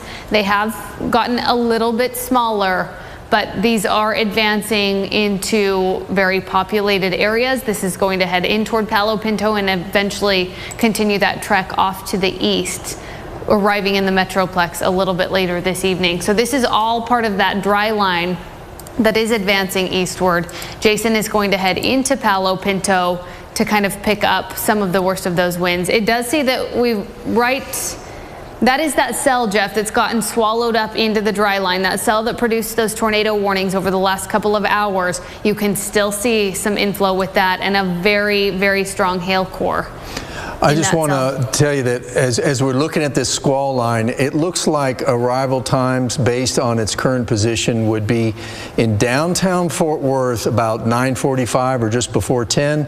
In downtown Dallas about an hour later, about 10:43. Now there's a hockey game going on downtown Dallas, or just off to the west of downtown at the arena, so we're going to have to let everybody know as they're getting out of that hockey game that somewhere around 10:30 or so, this squall line is going to be moving over downtown Dallas if it keeps its current rate. So just something, kind of looking forward as we get this line into the Metroplex. But yeah, this is the cell, McKenna. This cell right here was the tornadic cell that was producing a tornado back here. And it's still got a little bit of inflow right where Jason is. We will still want to monitor that area closely for any threats for rotation. Yeah, the rotation, you can see it just in the reflectivity alone. There's a lot of mid-level rotation, about half a county in width, going on inside this storm. And as it got swallowed up by the squall line, it dumped a lot of that rotation in a downdraft to produce this warning that you see right here till 8 o'clock for Palo Pinto, with the winds coming out south of the rotation. But it is still rotating, and you can tell, McKenna, look at the dry slot coming in here. So I think it's still going to produce large hail, and it's still going to produce really big winds coming out of its south flank. Yeah, that downdraft that Jeff is mentioning, where you can see some of those strongest winds. So that's near places like Strawn, and then just south of Strawn, you get into I-20, where, of course, a heavily trafficked area. We're just on the back end of peak rush hour. That'll be a spot to watch as we get through the next few minutes here, as those strongest winds do head right into Strawn. You can see that wall and that Boeing segment headed right toward Jason in Palo Pinto. That is again where we are seeing some of those very strongest winds, down from 80 to about 75 miles per hour, 70 to 75. That is still incredibly strong wind, can do significant damage at those levels. This is Jason's shot once again, and just look at how eerie it is out over Palo Pinto. You can see a whole lot of lightning flashing out there, lots of just that low cloud deck, and this is right in that area that we were just talking about on radar, where we are seeing a little bit of an inflow, and we'll have to watch closely for threats for rotation development in this area. But currently, very strong winds that are headed out over Metcalf Gap and headed right into Palo Pinto. Lots of lightning that you see as Jason travels into Palo Pinto. He's just out ahead of this, so at this point, you're not seeing much in the way of rain falling. We were seeing that on his windshield just a little bit earlier, but now he is far enough out ahead of this. He is traveling eastward into Palo Pinto, so not quite raining there. It will be here just in the next couple of minutes, and that is an area that we'll have to watch closely, because as you can see on the radar, that's where we're starting to see some of that dry air get sucked into that. But you can see very dark out over Palo Pinto. We've got not only a StormChaser out there, we've got one of our photographers out there as well. And that is that destructive tag on that severe thunderstorm warning through the southern half of Palo Pinto County. That destructive tag is given when we are seeing winds that are very significant. So that's when we saw those winds upwards of 80 plus miles per hour. We're still seeing some very bright scans. Jeff, is that a new tornado warning? Yeah, it's that rotation I was telling you about. Yeah. It's right over here on the south side of Palo Pinto. Jason was looking right into it, and it appears it's right here, and it's being fed by this dry slot that we have been watching try to get into and pierce the line and get a rotation started. So now they have issued a tornado warning out for Palo Pinto to 8:15. I'll get more details here in just a second on its movement. And that is moving right out into Grayford and it looks like Orrin right there. That is all in the path of this tornado warning. Again, tornado warning now in effect for Palo Pinto County. That is tracking off to the northeast, and that is right where that inflow is. You can see that gate-to-gate shear that Jeff has circled there. Jason, our storm chaser, is just down to the southeast of that. You can see that tight rotation there. This is right near Spyglass Drive, State Highway 16. It's going to cross right over the lake. Yeah, and that's Possum Kingdom Lake right there. If you live or are staying near Possum Kingdom Lake, this is your indication that you need to head to that safe spot, lowest level of the house, that interior most room with no windows to the outside. So some of those roads that we have got here, it looks like State Highway 16. We've got Spyglass Drive there. We have Garland Bend Road, Chick Bend Road, FM4, FM 2353, and then Park Road 36. Part of that is also included on this. Taking a look off to the side here just so I can see these a little bit better. But what you see Jeff circling there, that is that gate-to-gate shear. So that green, those are those winds that are moving toward the radar. The red is moving away from the radar. Garland Bend Road, we're seeing some rotation right there, and then FM 2353. So this is headed right into Possum Kingdom Lake. This is that rotation, this same cell that has produced tornado warnings in the last several hours. We started with these warnings in Callahan County during our 5 o'clock newscast, and this has produced rotation in those low levels off and on for the last couple of hours. Regardless, this is producing incredibly strong winds, but when you start to see those greens and those reds coming together, that is an indication that that rotation is extending from the mid-levels and is starting to get into the lower levels and a little bit closer to the surface. So that tornado warning is in effect. That is just to the north of where Jason McLaughlin is located, just north of Palo Pinto. Palo Pinto is still under a severe thunderstorm warning, but that tornado warning is just north of there. And in that path is Grayford and Orrin in Palo Pinto County. That tornado warning is in effect, and that is sitting right out over Possum Kingdom Lake. It looks like we do still have some hail inside of this tornado warning, and it looks like that is in effect until 8:15. Current time is 7:52. So for about the next 20 minutes or so, that is in effect. Traveling northeast at about 30 miles per hour. This is about 19 miles southeast of Graham, right out over Possum Kingdom Lake, where you still see some of that shear. Jason's shot, you can see still some very, very dark. Sun has set at this point about 30 minutes ago. It is very dark out to the east of Palo Pinto. Jason is traveling near Possum Kingdom Lake. You can see a whole lot of lightning with this. He's out ahead of the rain, just off to the east of this rotation that we're seeing. And so Jason continues to stay out ahead of this.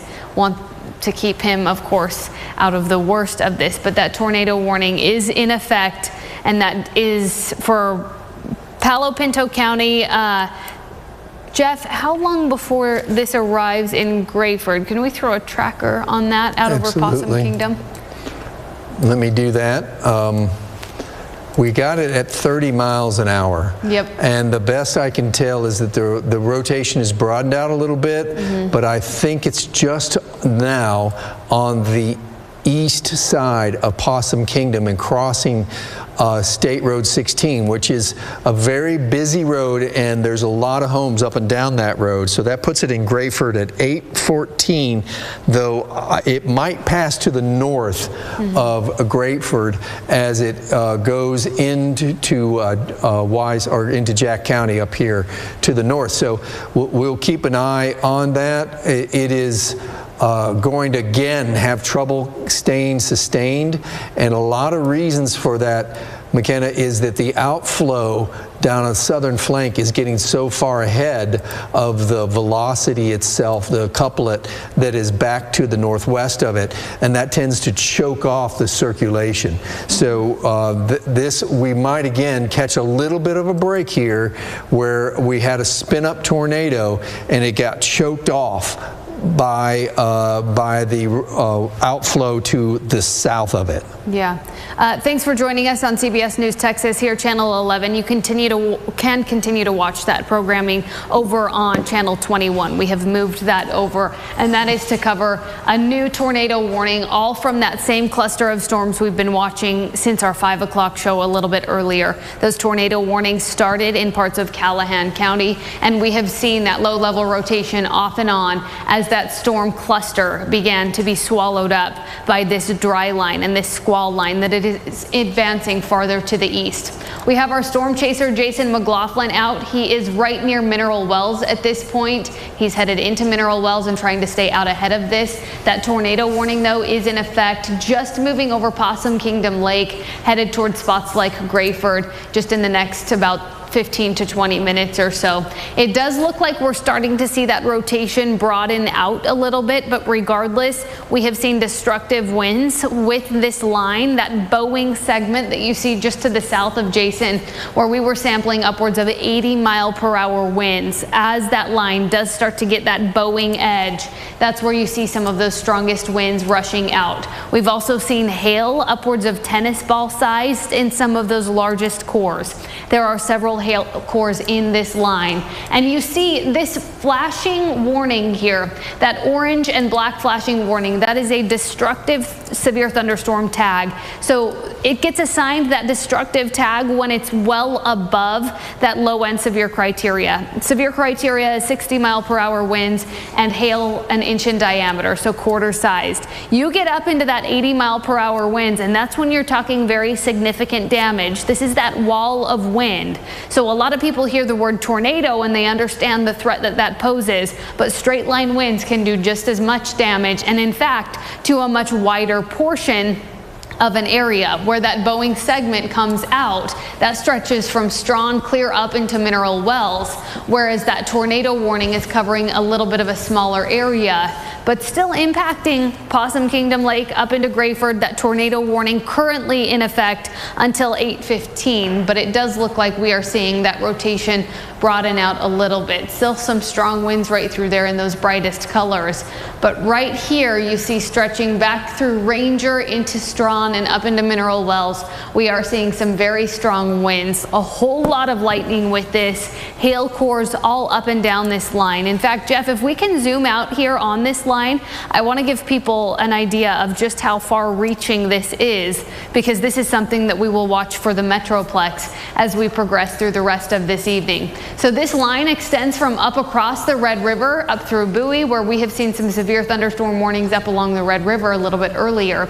The bulk of that warning activity is back through parts of Eastland County, parts of Stevens County, and then of course extending into Palo Pinto County. That line continues to stretch south, headed into Comanche, headed into Brownwood. It is now moving off to the east of San Angelo and toward Brady down to the south. So this is that long line that is going to continue to push eastward. That dry line is pushing all of this activity eastward, and we expect this squall line to arrive for us in the Metroplex a little bit later this evening. So as we get between about 9 and 11 o'clock tonight, that's when it starts to push into the west sides of our Metroplex counties and continues to advance eastward during those overnight hours. We've got all hazards on the table with this. We've seen our fair share of tornado warnings just thus far, on top of that damaging winds, large hail, and also a flood threat lingering into those morning hours.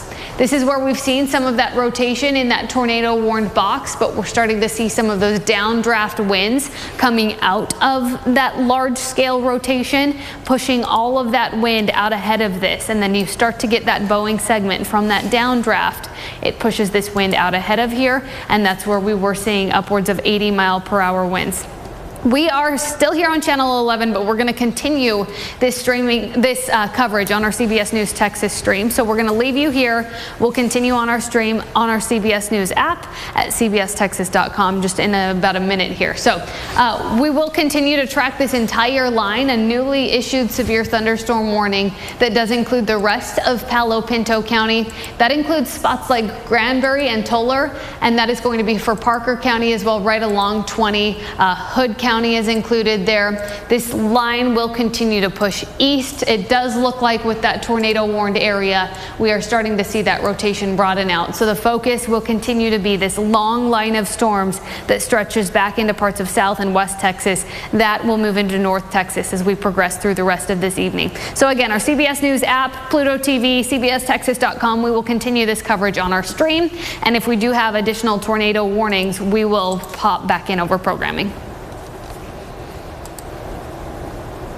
All right, we are continuing coverage here on our CBS News Texas stream as this line of storms moves into North Texas. So it is currently in our western counties. We have a newly issued severe thunderstorm warning that now includes a good portion of the west sides of North Texas. So it does include just about all of Palo Pinto County at this point. This now includes Parker County, portions of Hood County, and then we get down into, we've got Eastland County, just kind of that small corner there. But we have this wall of wind where we were talking wind speeds upwards of 80 miles per hour with that line of storms. Jeff, what are you seeing on this radar scan? Yeah, just take Jason's shot. Look at all the lightning coming out of this line and where these damaging winds are. This has, we're not, I know there has been a tornado warning out that was in parts of Palo Pinto. The rotation really struggled to get going. It's now kind of broken apart. But the same thing happened twice now that we had a rotation in this what was left of this supercell. It's a broad rotation way up in the atmosphere, producing at times a signature getting down a funnel cloud and then something trying to form on the ground as a tornado and the warning issued. But every time that seems to happen, all this activity that is down to the south of it cuts it off, and we end up with these really powerful winds as the rotation comes down. So we'll continue to watch this for all kinds of threat, but it does look like mostly it's damaging winds. The hail is still being produced, but it is not as large as it was earlier when these cells were, this cell right here was all alone. I could go back some time and show you that. It's really been interesting to see this thing get swallowed up by a squall line, but I'm going to go back a couple hours, and you see it over Breckenridge right there. That's when it was really producing just monster hail and trying to form tornadoes, and then the whole line caught up with it, and as soon as it changed its formation a little bit, it got caught up into the squall line. A lot of that towering rotation started to let loose a downdraft, and it became 60 to even 80 mile per hour winds they suspected coming out of it. And you can still see right out of Palo Pinto a couple of threats here. We have still the threat of hail that's more than an inch in size, maybe an inch to an inch and a half. The larger hail was earlier over Cato, but Jason McLaughlin is just ahead of this, and he's going into Mineral Wells. He's actually, what we're thinking is that he'll let this leading edge of very powerful winds move over him so we can give you an idea of the kind of winds coming out of this system, because eventually here by about 9:30 or so, this stuff is going to be coming into Tarrant County.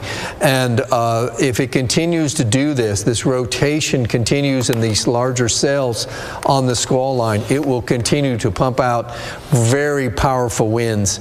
And that had been the concern, hadn't it, McKenna, that we knew that as we got later into the evening, we would really start watching for really high winds coming out of this line. Right, and as Jeff and I talk about during this severe weather coverage, when you start to see some of those Boeing segments as well, you can also see the threat for tornadic activity and rotation on the northern and southern edges of that as we start to see the influence of the low-level jet during the evening hours. So that is the influence of that southeasterly flow, bringing in a lot more moisture in off of the Gulf. And that's something that we'll monitor this evening. But just as Jeff is touching on, we're mainly looking at a severe threat for those damaging wind gusts. Now that big cluster, that big cell that we've been tracking the last couple of hours that has produced those tornado warnings now that that has been swallowed up into that line. The dry line has caught up with it and just kind of attached it to the northern edge of that line. We are still seeing some big hail with this. We've seen upwards of tennis ball sized hail that moved through Breckenridge that continues into Palo Pinto. This is mainly falling north of 20, at least the largest hail is. There is still hail that is moving along the 20 corridor. This is a long line of storms, not just for Texas, but we've also got storms that track clear up into parts of the Midwest and the Great Lakes region. This is a big system producing tornadoes in several parts of the country. But we have got really strong winds associated with this. That big severe thunderstorm warning, which includes parts of 4 counties. You'll notice that biggest portion through Palo Pinto and into Parker counties. And then we have got some big hail right near Coronado's Camp, right near Palo Pinto, Lone Camp, Grayford. So Jeff is querying upwards of grapefruit-sized hail. That is likely falling in the upper levels. We get a little bit of melting before that actually hits the ground level. So we are still dealing with very large hail in this area, but this radar scan is a little bit higher off the ground.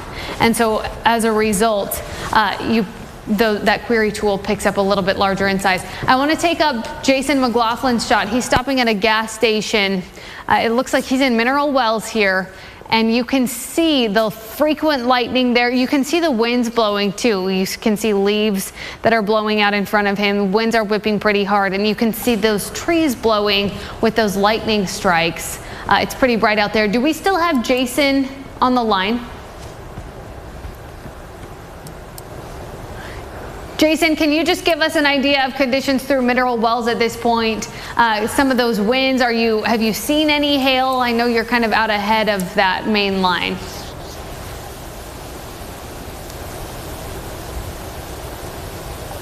Oh, it looks like we just lost Jason's call there, but he is moving through Mineral Wells, and you can see a whole lot of lightning with this. He is just out ahead of the worst of that main line. Jeff, I'm going to swap out my batteries real quickly if you want to take over for just a second. Yeah, and it looks like this outflow boundary, you know, we can look at it in 2 radars because it's kind of in between right now between Dias out here to the west. So the outflow boundaries are moving in red. They're moving away from the radar site in Dias. So now when I switch it over to radar coming out of Spinks Airport in parts of Tarrant County, you can see how it all turns green, because if this radar is looking at it, all this wind's coming towards, and green is towards, and you see these really bright colors. Like I said, we're kind of in between the 2 radars, so it is still in both instances pretty far off the ground. But when we change it over to reflectivity, you can certainly make out the line, and you can certainly make out where you could guess, I guess, really where the strongest winds are, which is going to be on this leading edge, and that's where the damaging winds are going to be. So that's why you have warnings up and down. So there's a warning for Erath till 9 for Palo Pinto, and now Parker County, you're under warning because it's going to enter into your northern part first, coming out of into the northern counties. The northern part of the county and north of Weatherford is where it'll enter the county, but it's going to move right over Weatherford. Everybody's going to get this eventually over the Metroplex as well later on this evening. But you got a warning out for Wise County to 9 p.m. and Jason McLaughlin in downtown Mineral Wells, which is suffering this storm right now. It looks like the strongest winds just now entering into the city area. So we will continue to kind of monitor his shot. Jason, can you hear us? I do. Can you hear me now? Yes. Yes, we can. All right, hey Jeff, I've got you. All right, so I'm in Mineral Wells. So we got the front side of this, wall of precipitation that arrived here in the last minute or 2. Right now, the winds are probably only gusting maybe 10 to 20 miles per hour as the rain continues to pick up. So I do expect those winds will more than likely increase here, obviously, as we continue through this next few minutes now. Yeah, it's just literally a couple, maybe a mile away off to your west coming towards you. Yeah, Jeff, and those sheets of rain you can kind of see continue to pick up. I'm starting to hear a few little, sounds like little pebbles of hail that are starting to fall as well, just very small right now. So right now that's the brunt of it, and we got someone walking. I hope he makes it somewhere quickly. Not the right time to be out. No, the largest hail, the worst of the hail core will pass to your north, Jason, but you'll probably get some of those larger stones blowing out from this downdraft into your area as well. All right, Jeff, y'all keep an eye on it. The hail's starting to pick up a little more. It's still small, though, and there's just more of it falling than what there was, just when we started our conversation not too long ago, so. It looks like the storm itself is moving, has picked up 40, 45, and the wind threat continues to be the primary problem with these storms. The storm, as you can tell, has moved right over Jason. We're looking at his shot. The hail core is a little bit further up towards the north of his position, but what happens, that hail falling, above 12,000 feet down, it is going to start getting thrown around by these powerful winds. That's why you can have really large hailstones showing up pretty far away from the hail core itself. The winds will start, looks like they are starting to pick up now at his location. All this, by the way, what you're looking at is what is going to look like in Tarrant County here in probably another hour or so. I think the latest, McKenna's, the line is moving at about 50. Is that the latest in the chat? It is. Yeah. And Jeff, we're getting some questions from people about timing of arrival for the Metroplex counties. So I wanted to throw Futurecast on if we can take Jeff's shot over there. He can walk us kind of through the timing. Right. So this is a forecast model, and it's doing a really good job right now, isn't it?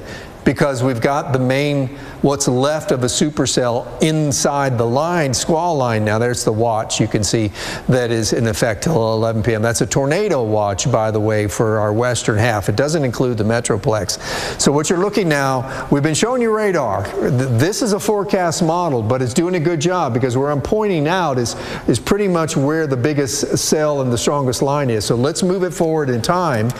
So let's go from 8 p.m. to 10, and you can see it by 10 o'clock. I mean, by 9 it's in Tarrant, and by 10 o'clock it's over the airport and over both counties and extends up into, obviously, into Denton and Collin counties. As we get deeper into the evening, by the way, we're still thinking this really loses its punch. That is such a typical story because you've lost all your daytime heating by the time you get to the midnight hour. And what happens is all this rain-cooled air is pushing out cold air in front of the inflow that's trying to feed the storm. So the line normally kind of ebbs away as we get deeper into the evening. Now, one thing that's a little different in the setup with a squall line tonight is that we have a little bit more upper air support that's coming in. Ooh, Jeff, now, let me show you Jason's shot. Here's the hail core. Jason, talk to me. Hey, Jeff, we've got a lot of hail falling right now. It's small still. We're no bigger than maybe a nickel, if that, probably dime size or a little bit smaller. There's a lot of it coming down. It's continuing to pick up even more and more. I'm starting to see a little bit bigger stones falling. We're still not looking at, big hail, but we're looking at a whole bunch of it as that rain continues to pick up. Yeah, that might have been one of the reasons we're getting a strong signature. It was a whole lot of small wet hail, which sometimes will fool the algorithm and thinking it's really big hailstones. There's some other ways we can analyze that, but I also think what's happening is there are big hailstones just to your north. You might start seeing some of that get into this outflow from about, what would that be? That's going to be about 3 miles up where those monster hailstones are up to your north, 3 miles up. And now upwards of 2 3/4 inch hail for that warning in Jack, Palo Pinto, Parker, and Wise. So there does look to be some large hail through pockets of that. Yeah, so this is still part of that big rotating supercell that got swallowed up by the line. It's still got enough rotation and updraft in there to let really large hail survive, and we're going to continue to see this for a while. But Jason is obviously driving in small hail that is, he's not quite under the hail core. This is what's coming down in the downdraft on the south side of that rotation. The small stuff arrives first, and sometimes some of that big stuff takes a while to get out of that altitude and come down to the surface and get maybe caught in some of this downdraft wind and get kicked out pretty far from the hail core itself, which is to Jason's north. But that means that there's probably bigger hail over by Grayford right now than there is in Mineral Wells. And there are some of the new warnings that are being issued because of all this. And the new warnings are because of really large hail, McKenna, right? Yeah, we're seeing those through parts of kind of northeastern Palo Pinto County, Jeff. So that'll track toward places like Perrin, and that heads into parts of Wise County, parts of Jack County as well. That's so this is the latest warning. We're back to the radar, and you can see the hail core. So now we're thinking 2 to 3 inch size hail coming out of that. And remember, the Jason was just down here, and there's that big hail core that's going to be crossing the county line, getting into Wise County. Here it is right there. Now, keep in mind, this algorithm runs about 5 minutes behind. It's got to crunch a couple of different products to get a really good picture like you see this, but you can imagine it is about at the Tri-County line right now, just to the south of Perrin, and that's probably going to be 2 inch size hail. The stronger winds, by the way, are just south of that, where we're seeing these powerful winds moving into now parts of Parker County as they've been moving over Palo Pinto. But the hail core is a big concern. Again, this is the cell that survived and got into the line itself. The whole line is caught up to it, but look, let's go put on lightning again there, McKenna, because we can really kind of make out this hail core, because you can see it right there. That is where we're just getting this tremendous lightning display. It's more sporadic down to the south, where this has become a big wind threat that's going to be moving down south, well, from 20 into the south. But this rotation has been so persistent in this leftover supercell that got swallowed up by the line right here, and that's where I'm circling right here, and that's what's producing the really large hail in this line. And that is, you can see when we scope it right there, that bright color. It's right over north, Mineral Wells and north. Remember, Jason was in downtown Mineral Wells, and those huge stones are to the north of them, and what's getting blown out is the smaller stuff down to the south in the downdraft. There might be 1 or 2 big stones, but radar is indicating that, you know, it's hail 2 inches in size. I wouldn't be surprised if it gets to the ground that size, where that happens to be. But it is moving into Wise County. There's the whole squall line. I mean, this thing stretches now all the way south of Austin and Fredericksburg area and all the way up. It's not complete, but it'll probably continue to fill in as the line continues to roll off to the east. And in yellow here, these are all the thunderstorm warnings. Now, we have a tornado watch that's out for that, but the severe thunderstorm watch that is now until 2 a.m. just been issued. That is because of the squall line that is coming in from the west. And this is going to be a night of certainly the threat of damaging winds, and up and down this line, at least in one spot, some really big hail that's part of this line. And that really big storm, that is more up by Mineral Wells and headed into Wise County, into Bridgeport. This is going to be a problem for areas north of 20, and will likely miss both Fort Worth and Dallas. But Fort Worth and Dallas is certainly going to get these big winds that you can see now are just now touching the Parker County line. And these are winds that, or at least radar, the Doppler measured winds are getting up in that 50, 60 mile per hour range. So let's put, Jason's back in motion. He's going to go through Mineral Wells and now try to get back ahead of all this line. It's really difficult to do. The line's moving pretty fast, and of course when you're underneath weather like this, it's impossible to go fast, so it takes them a while. We wanted to see what was actually coming out of this storm, and we stopped them there in Palo Pinto to watch it come over them. So we put him in a disadvantaged situation. Now he's going to try to get ahead of it. Some of those, were there any wind gusts of note there? I didn't get a chance there. Most of those were not really of note, okay. Jeff. Most of what we've seen is the observations from the National Weather Service. Right, we're going to have to wait till all that gets a little closer in and the observation network is a little bit more dense, and we might be able to pick up some of these winds that are coming out. We'll certainly get them when they're inside both Tarrant and Dallas County because of just the airports alone that we'll be able to do it. Now this is the tornado watch, but now that this line has queued up, there will be quick spin-up tornado threat with it, not a long on the ground, you know, this tornado that stays on the ground, a long track tornado, I don't think is much of a threat now. There might be still that kind of threat up close to the Red River, but with the line now formed down to the south, we're just going to look for Boeing segments and quick spin-up tornadoes. But the watch that has been put out, that includes Tarrant and Dallas counties and Collin County and down from Johnson over to Ellis. This is a watch till 2 a.m. That's how long it'll take this whole line to get back to this side of this watch. And I do think by the time it gets over to the Metroplex, and especially to the east, there probably will have lost a lot of its punch by then, but the winds will be a factor here. There will be a lot of lightning and there will be a lot of wind on the leading edge. You'll hear it coming towards you like a freight train. Will come through, and then you'll just be in some heavy rain and maybe some hail.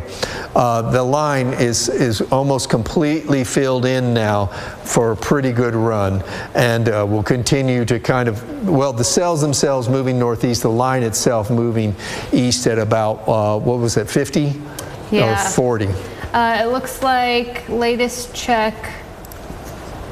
They were talking about that. Now that it's lined up, they could get a better idea of the line, the movement on the line itself. Yeah. We still think last check still about 50, Jeff. Yeah, so we're sitting here at close to 8:30, so that still puts it in Tarrant around 9:30. If I'm doing my math right in my head. So I think the forecast is holding, McKenna. We said somewhere 8 and 10, and it's going to be right around then 9 to 10 when this stuff is entering in. What we're looking at is a forecast modeling, because we're trying to keep an eye on what these models are saying, because these short-run models are run every 3 hours, taking the observation. And you can see the line still trying to hold. See, this forecast model, this is the HER, and we'd been looking at it all night, that it is being affected by the winds coming out of 500, and that's 18,000 feet, and they're really strong. There's a lot of times you don't have that when a squall line forms, so it kind of makes the whole line kind of ragged, but you see it trying to reform. So what all this means is that the line probably will have trouble holding together, but there will be individual cells along the line that could produce all types of severe weather if the 500, this upper level wind, really kind of takes hold of the line later tonight. But it certainly will drive more heavy rain into the Metroplex through the overnight hours. It might not even be severe, but there's so much convective processing going on and so much moisture in the air, we'll continue to see really heavy rain overnight in the Metroplex. But this is at 10 p.m. and it shows it right over both Tarrant and Dallas counties at 10 p.m. And you can see all the rain that's still behind it and all the stuff that's still down to the southwest to come up. So it could be ending up with a long night of some heavy rain when we talk about the overnight hours. Still looking at Jason's shot. He's still leaving the Palo Pinto area. Looks like he's just into the heavy rain now. And probably will continue to be in the heavy rain for a while. Like I said, I put him in a pretty bad spot. So as we let's get back to the radar, McKenna, if we can, and we've been Jeff, I've actually got that playing out on the floor as well, because what I wanted to bring to people's attention is that destructive tag that you see that's now popping up just north of Palo Pinto. So we have all of this activity. Jeff has been mentioning the squall line that is moving into our western counties, and we do now have that destructive tag, Jeff, for parts of Palo Pinto County. This is moving up into parts Jeff, can we query looks like Jack County, Wise County maybe as well included in that. This is now 80+ mile/hour winds and baseball sized hail included in this. So that is Wise County that you see here, that's included. Jack County, Wise County, and then down to the south. We've got parts of Palo Pinto and then parts of Parker County as well, where you see a little bit of a hail core there. And there's where that Boeing segment is. Jason is in this. I've still got hail falling on his camera here. A whole lot of rain on the roads, lots of ponding. In fact, can we pull up Jason's shot? You can get a really good idea. There's a car just out in front of him, and so that's kicking some of that water back up on Jason. You can see that quite a bit of rain has fallen. We're seeing some ponding on the roads, and then you can still see that hail falling. He's seeing a lot of, I think he mentioned, nickel-sized hail with this. Right in the core, though, Jeff is sampling winds near Jason over 80 miles per hour at this point. So you get right down to the surface and it looks like most of those winds, if we can take radar back here, what Jeff is sampling is some of those brightest colors and picking up samples of 80+ mile/hour winds. So that is just outside. The radar level scan is a little bit higher off the surface in this area. So sometimes those samples are a little bit higher than what may be actually reaching the surface, but it's a good indication that we are getting close to that 80 mile/hour wind, straight line wind moving right into that area. So this is crossing right into Mineral Wells and then moving off to the northeast. That's where that destructive tag has moved in. So that includes portions of Grayford on the far western edge that continues to push northeast. So Jason is on the southern edge of some of those strongest winds. This includes places like Pedenville, continues to track northeastward.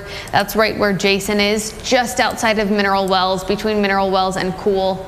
And then, so he's kind of splitting the county line of Palo Pinto and Parker counties. This is 7 miles from Weatherford in Parker County there, 8 miles from Wright.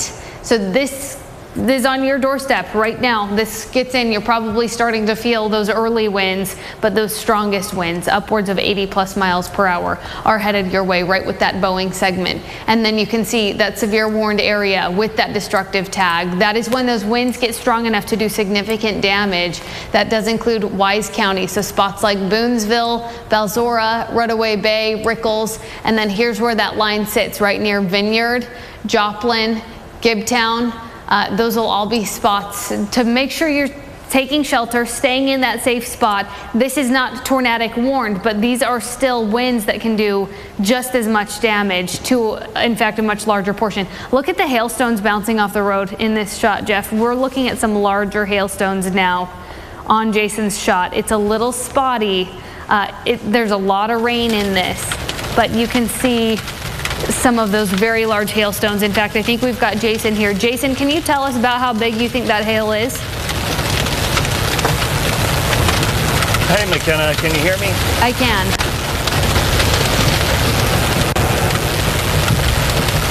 All right, I've lost you. I'm going to go ahead. I'll speak if you're there.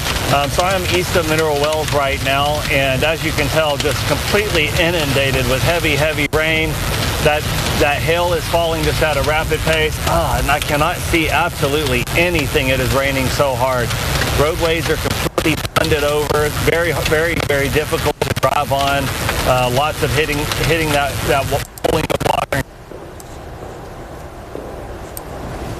Looks like we may have just lost Jason's shot there. As you could see, he's driving into some significant hail. You could start to see some of that hail bouncing up off of the road, and it was looking larger in size by that point. We've still got his GPS tracker. He's in Mineral Wells, and you can see right where a hail core sits. Jeff, what are some of those hail samples in that area? They're showing 2 to 3 inch size hail up and down that line that stretches all the way up in towards Wise. So this is going to, Jack, this is going to be just some large hail heading into Poolville, heading into Runaway Bay. This is that leading edge of a Boeing segment, the north side of it. So when we look at it, we can sample some really strong winds. This is that 80-mile-per-hour winds that they're warned at. This is a destructive warning that is out underneath this system. This warning went out for Jack County. It's until 8:45. Time check. We're sitting here at 8:30, and we have it now moving over Vineyard and Wizard Wells. It's going to hit Runaway Bay and hit Bridgeport Lake as it moves off to the northeast at a pretty good clip. So this is part of that whole massive cell that was producing the severe weather earlier in the day, and now it is really going all full bore on this hail threat and high wind threat. That is the warning for the destructive winds, the 80-mile-per-hour winds, 8:45 for both Wise County, and pretty much it's in Wise County and it's in Parker County, and I think down to the south is probably winds very similar to that. And right where Jason is sitting, right between Mineral Wells and Cool, splitting that county line between Palo Pinto and Parker counties. That's where Jason is sitting. That's right where that Boeing segment, it bows out the most right here. You've got hail right in the pink, and then right where that rain is rushing out ahead, that Boeing segment, that's where you're seeing some of those very strongest winds. And we do have good indication that we're seeing winds rushing out ahead of that of at least 80 miles per hour. So that includes Bennett, Millsap, Preble, Lemley, Adel, Advance, Gibtown, Boonesville, Balzora. That's on the northern edge. This line is very long and stretches back into parts of West and South Texas, but this is where some of those winds are very strongest. Preble, right where Jason is headed toward, he is kind of stuck in, he's really on the back edge of some of those worst winds at this point. They are rushing out ahead of him at a quicker pace, but he's right in the middle of that hail core. Here's his shot once again. You can see a lot of small hail in this, and then you can also pick up some larger hailstones too. Shot's a little fuzzy, but some of those larger hailstones will bounce a little bit higher. They may all be to the north of him at this point, just a couple miles north of Jason. Looks like we've got quite the hail core there, but he is stuck in some gusty winds, a whole lot of rain, a whole lot of lightning with this. And you can still see some significant hail falling right through this area that Jason is traveling through. Is Jason headed east or west, Jeff? It looks like he's headed east. Okay. Trying to get out ahead of this. Yeah, I would hope so.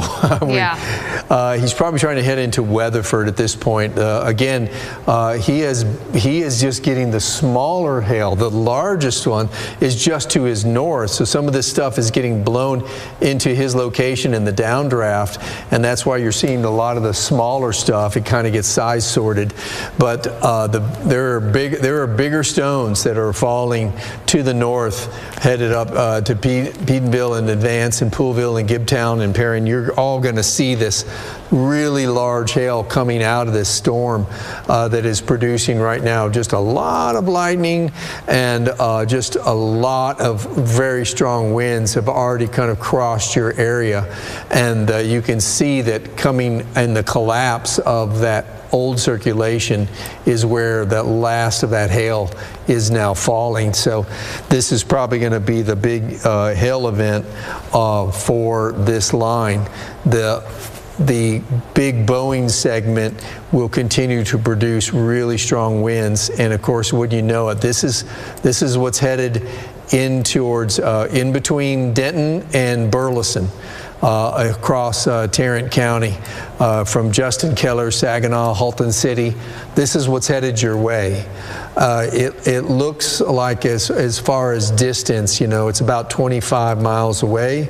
And I'm going to guess it's probably at least 45, if not higher, maybe closer to 50 moving now as it's bowed out. So there's some arrival times for you on this system. McKenna, if you want to read some of these for us, let me skinny the list as well. But this is panning out pretty much exactly like we had thought. Yeah. That by the time it got to the Metroplex, it's going to be a lot of wind. You're right near that Boeing segment, a whole lot of wind there. Weatherford 840, time check right now, it's 8:33, so this is 7 minutes from Weatherford. Springtown, you're looking at 8:43, Willow Park 8:51, and Azle 8:54, so just about 20 minutes from you. This is something to take seriously, just like you would a tornado warning. When you're dealing with this wall of wind, you don't want to be near windows.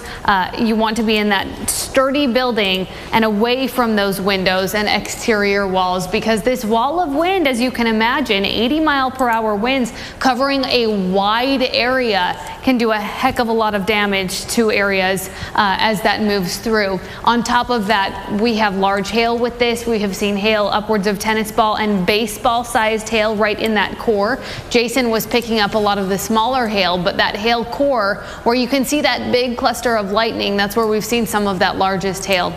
At this point, this is about 35 miles. Is that tracker into Dallas County, Jeff? Yeah, into the airport? I'm going to redo that because I wanted to make it a little bit easier to read.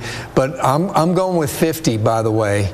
That puts it at the airport at 9:30. So that's when you can plan about starting at 9:15, the airport basically to close down. Right. About an hour from now is when this reaches DFW, which means it reaches Tarrant County a little bit earlier. What's the tracker into Fort Worth? That's 9:13 downtown Fort Worth. So if you're on the west side of downtown, you'll get that first. And how about Dallas, Jeff? And then if it continues to in this Boeing segment at this pace, that's 9:45. So that's exactly the same time about an hour ago we were tracking this. Right. So that is pretty much on par with what we've seen all through the morning and the afternoon hours as far as timing goes. That Boeing segment continues. See how it's rushing out with each radar scan. It gets a little farther out ahead. So just as Jeff is hinting at, he was mentioning if that line is able to hold together by the time it makes it into Dallas County, this is what we're talking about. So much of this is pushing out ahead of the southern portion of that line. We may actually see a little bit of a split of the line back through our southern and southwestern counties. Jeff, what do you think about the timing for the low-level jet as that does move into the Metroplex? Do you think we'll have to worry about any rotating threat for those southwestern counties? Yeah, we've been talking about, McKenna and I have been talking about this all day, that right around the witching hour, this thing's going to come in. But this is a good indication. We're already seeing the outflow start to kick out a few showers ahead of the line. That's good because that will diminish the inflow into the storm that's powering it. So the cold air is starting to pool up under this storm and there's enough weight to it and enough depth to it that it pushes out like a balloon that's flattened up against the surface, and suddenly it starts rolling ahead of the storm itself. So this cold air will kind of counter affect what's happening just above it, which is the low-level jet coming in and feeding it.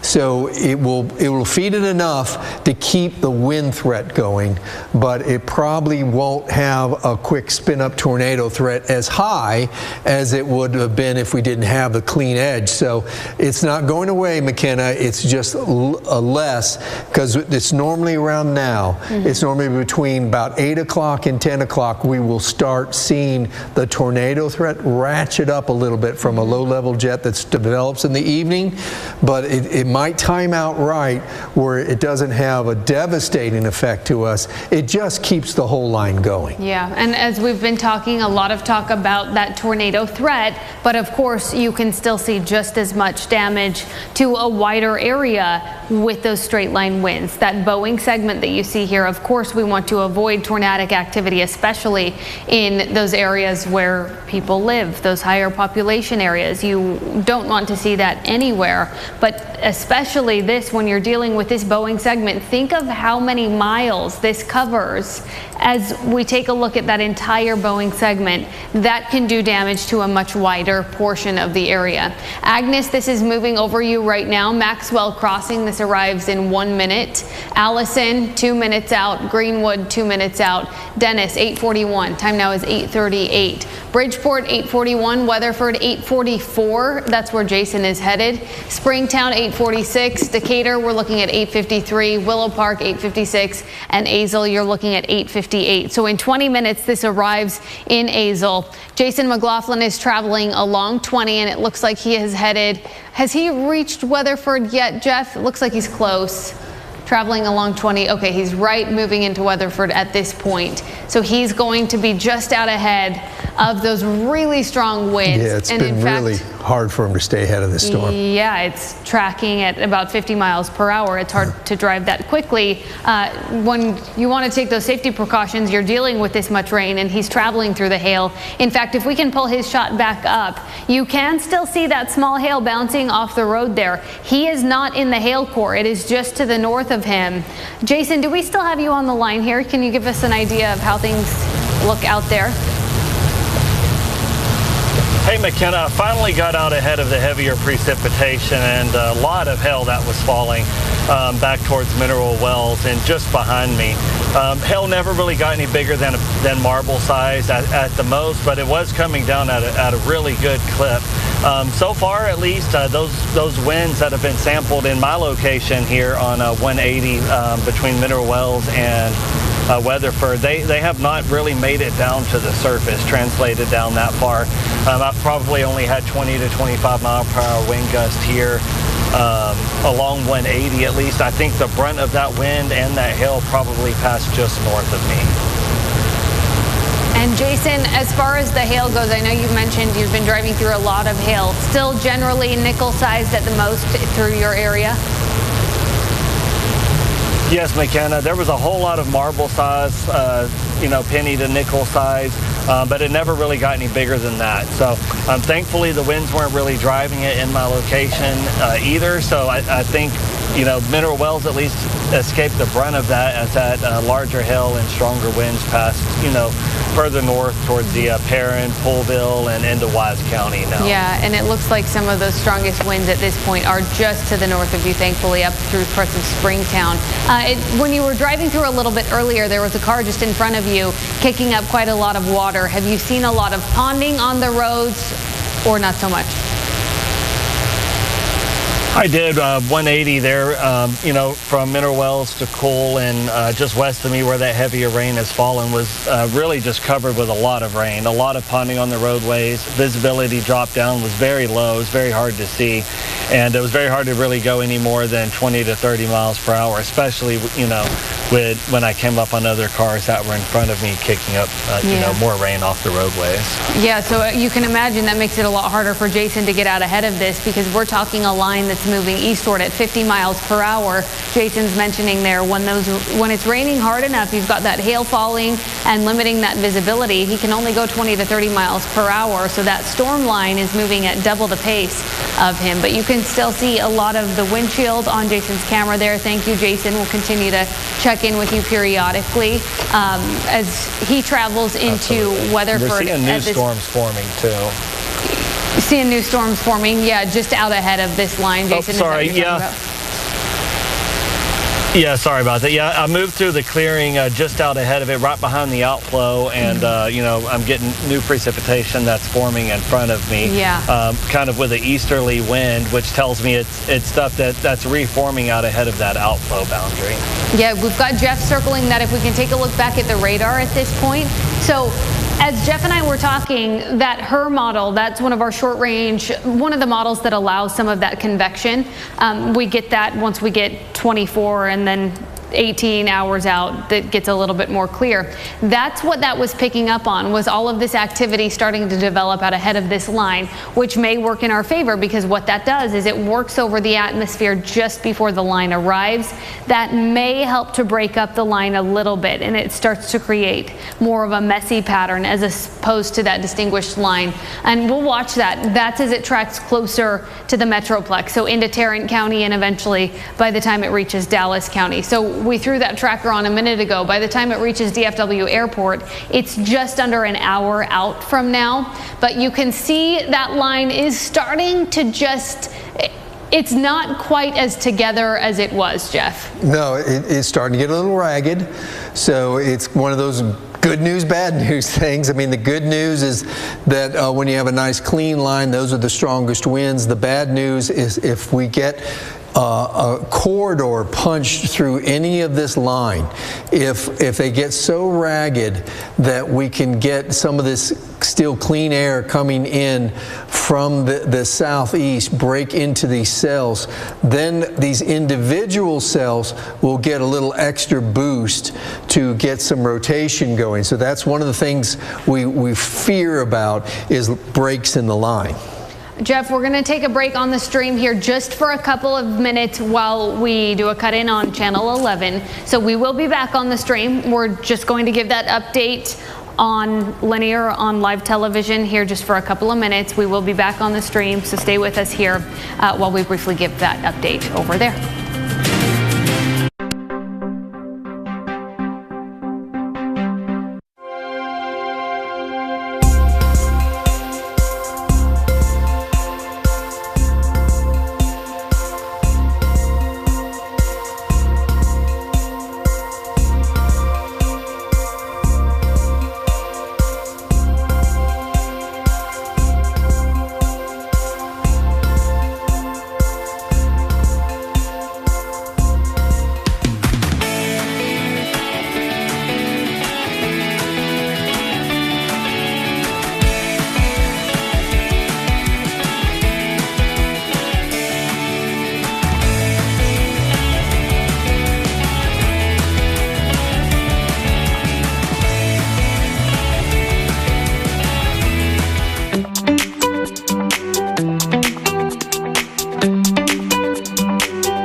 Time now is 8:46. I'm First Alert Chief Meteorologist McKenna King giving you a radar update at this point. We do have several severe thunderstorm warnings in effect through our western counties. A destructive warning through parts of Jack and Wise counties where we have seen hail upwards of baseball sized and straight line winds as much as 80 miles per hour. We are going to continue our coverage on our CBS News Texas stream. You can find that on cbstexas.com or in our CBS News app.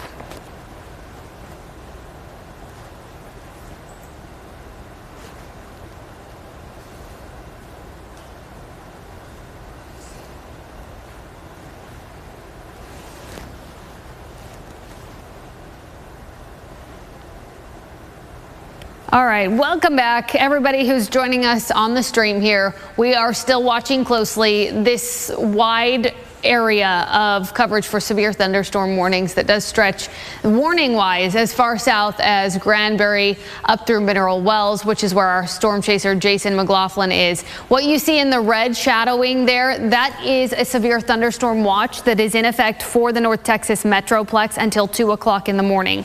Areas that are not under a severe thunderstorm watch are under a tornado watch. That's what you see in the yellow there. So that's for spots like Denton County, spots to the west of there, and then north of 20 up along the Red River. If you're not under a tornado watch, you're under a severe thunderstorm watch, and regardless, the threats in place will be for strong damaging wind gusts. We are seeing that Boeing segment producing upwards of 80 mile per hour gusts. I think we're seeing those weaken ever so slightly, and here's why. Notice how this line is starting to get a little bit more ragged. It's not quite as held together as it was just in the last couple of radar scans. We are starting to see that ragged nature nature of that, which means winds, while they're still strong, may not quite be upwards of 80 miles per hour like what we've seen. They're starting to get a little less strong as that line starts to get a little bit more messy. You can see showers and thunderstorms forming just out ahead of that line. Those are overworking the atmosphere. This is a line that's moving through quickly. In fact, it arrives at DFW Airport right around 9:30 this evening. You can see where that segment is bowing out the very most. In fact, this was an area that had a destructive tag just in the last couple of minutes. But as it is starting to kind of deform a bit, that line isn't quite as held together. That's when you're starting to see those winds drop just a bit. Harmony, this is moving over you right now. Wampler, 8:51. This arrives for you. That's about 2 minutes from now. Similar story for Keeter. Earls, you're looking at 8:52. Centerpoint, 8:52. Similar story for Dicey, the Highland Edition, 8:54 for La Junta and Sabbathie there. Willow Park, you're looking at 8:58. Azle, 8:59, 10 minutes, and this arrives in Azle. Lake Worth, 9:12. White Settlement, 9:12. Justin, 9:14. Saginaw and Blue Mound, you're looking at about 9:16 there. River Oaks, 9:17, and Benbrook, you're looking at 9:17 as well. So that is as this line starts to push into Tarrant County. Right now, it is making its way through Parker County, and this is the portion of the line that is moving the quickest, about 50 miles per hour. Looks like, Jeff, that southern end of the line maybe about 10 miles slower than that, and that's why we're starting to see this break up. Yeah, down here by Erath County, which got hit by, a really powerful storm earlier today, or I should say late afternoon, early evening, now is just getting a line of thunderstorms come through that is non-severe, just a lot of lightning, some very heavy rain. The severe weather is because of wind and a hail threat, and that is all in this big Boeing segment, which is the last breath, if you will, the last effect of what was a supercell that kind of crossed like this. It finally lost a large part of its mid-level rotation right there, and really kind of got this line bowed out, and that is why we've seen the most warnings and the strongest winds and biggest hail here, though I would imagine the hail threat coming down, at least for the really large hail coming down here over the next hour or so. You can see the darker colors. The really big hail was way back over in Palo Pinto, over by Grayford and north of Mineral Wells. That did get in parts of Parker County and Jack County, Wise County. It's smaller hail now, but still a hail threat. The main threat everywhere else is going to continue to be this really powerful winds you see in green here that have bowed out and are moving across the northern half of Parker County and the southern half of Wise County. And it still looks like, McKenna, these winds are at least 50 that are coming out of there. And I would say this at the very peak of that bow that you see, that could be getting up to 60. That arrives as we've been tracking in DFW Airport. Over the next 45 minutes or so, by about sometime between 9:20, 9:30 is when that starts to arrive. Getting a couple of questions about that timing for the Dallas-Fort Worth Metroplex. So I'm going to throw one of our forecast models on that runs about every 3 hours. I'm going to throw that on here because I want to give you a look not only at when this arrives in the Metroplex, which we've been showing you, but also what's to follow all of this over the next 12 hours. So here's that forecast model. Notice it lines up pretty good with what's actually happening on radar. That's a good sign. That's what we like to see. So this pushes closer to DFW Airport, right close to and maybe just before 9:30. That continues to push into Dallas County shortly afterward, around the 10 o'clock hour. That moves through downtown Dallas.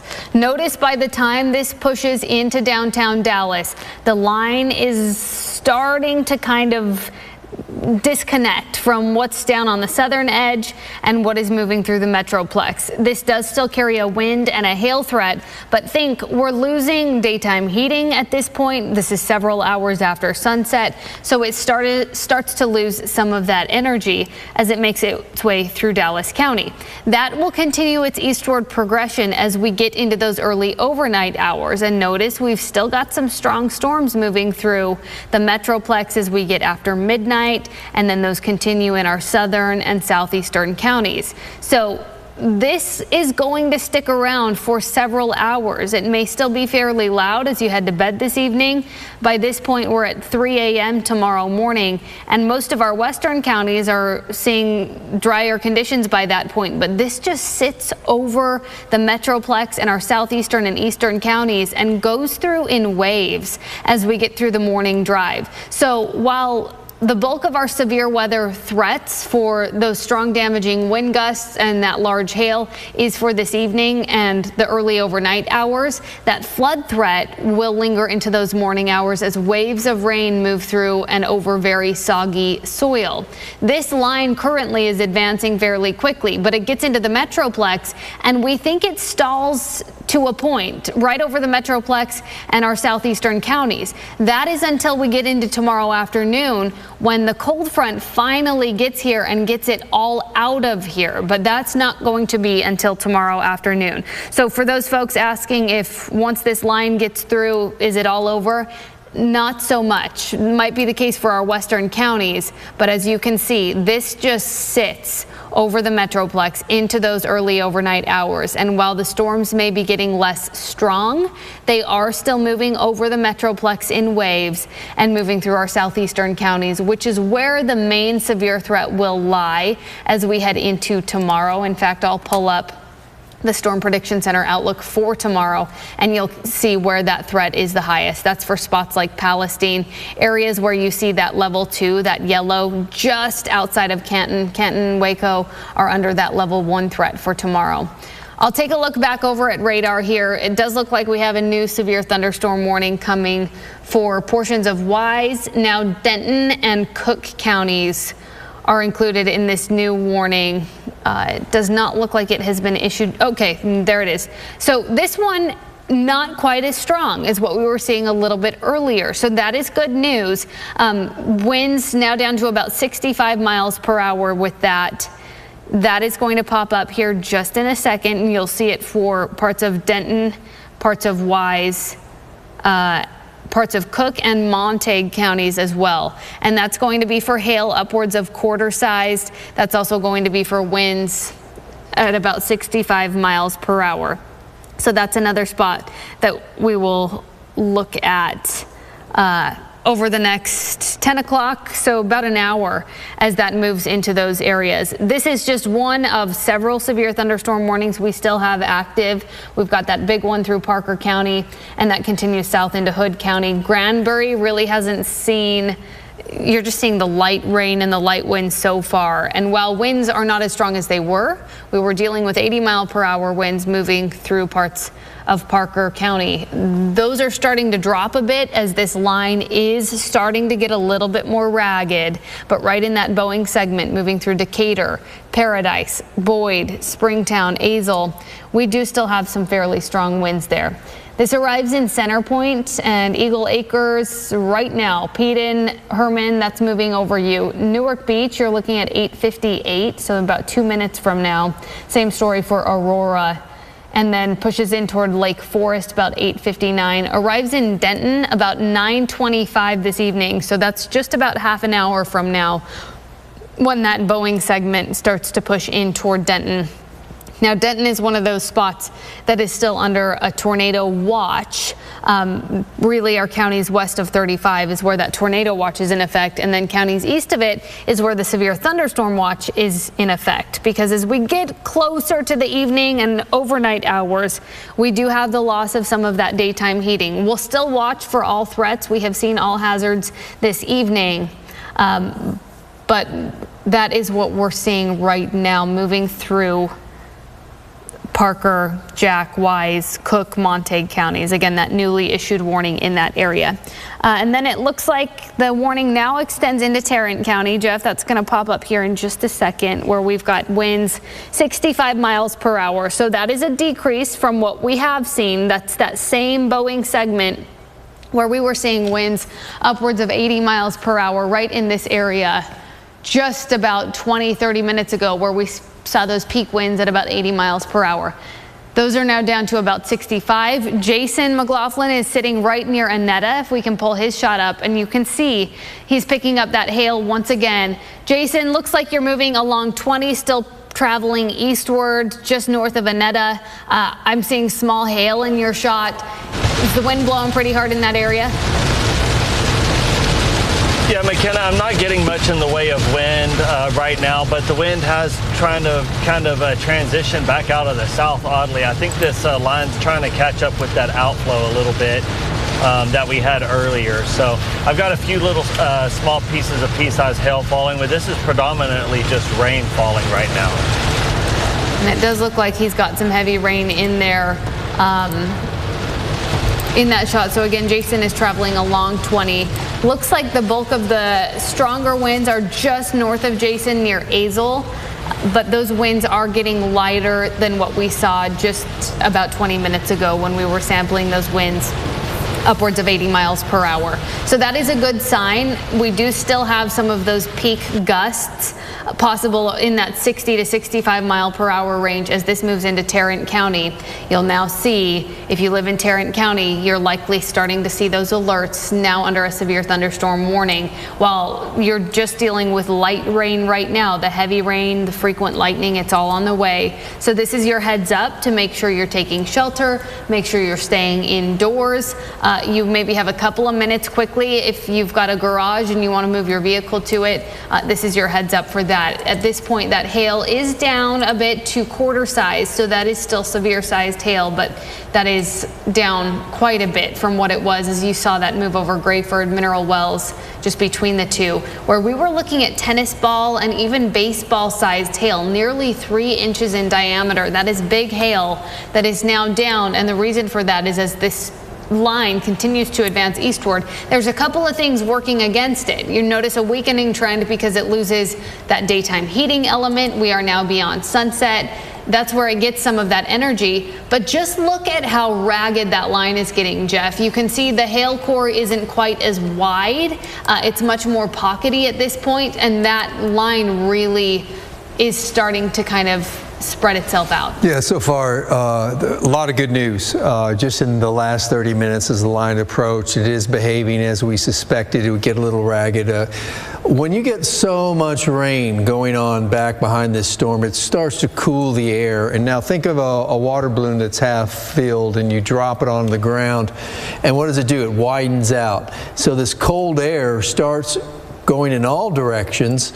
And one of the directions is towards the squall line. Eventually, if it's strong enough, it'll push through the storm and start getting out ahead of the storm. And that's a cold pool cutoff. At the same time, when you lose the daytime heating, what we call the planet boundary layer, and that's just where all that mixing occurs, usually in the first 3,000 feet of the surface, it starts to shrink.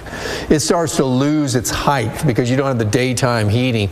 So that fuel source kind of gets closer and closer to the surface, and when it runs into the cold pool, it cuts off the storm from its main source of energy. So you got two things working against these squall lines when you fall into the night. Now, we've been talking about some upper air support coming over this line later.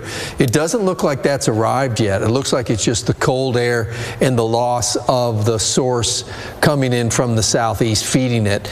We'll watch the low-level jet that does form during the evening hours, especially down further south. Sometimes if you get a bow in the line, you can get a quick spin-up tornado with a little help like that.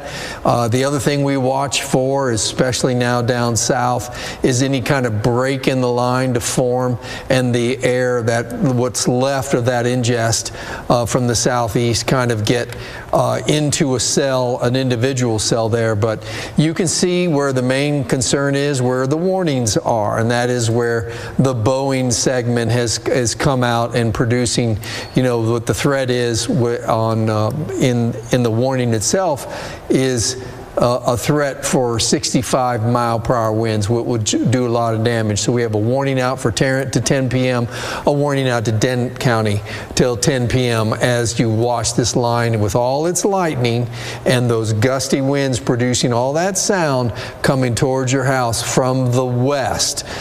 This is where it's going to be. This is now at 9 o'clock. So you've got it crossing Tarrant County, Denton County over the next 30 minutes. And that puts it right into DFW at still about 9:25 or so, Jeff. Yeah, let's zoom in a little closer, and the line is still moving at 50. So it's still got a lot of forward momentum, which only adds on to the threat of wind damage when the whole line is moving that fast, and then you got to add into the winds.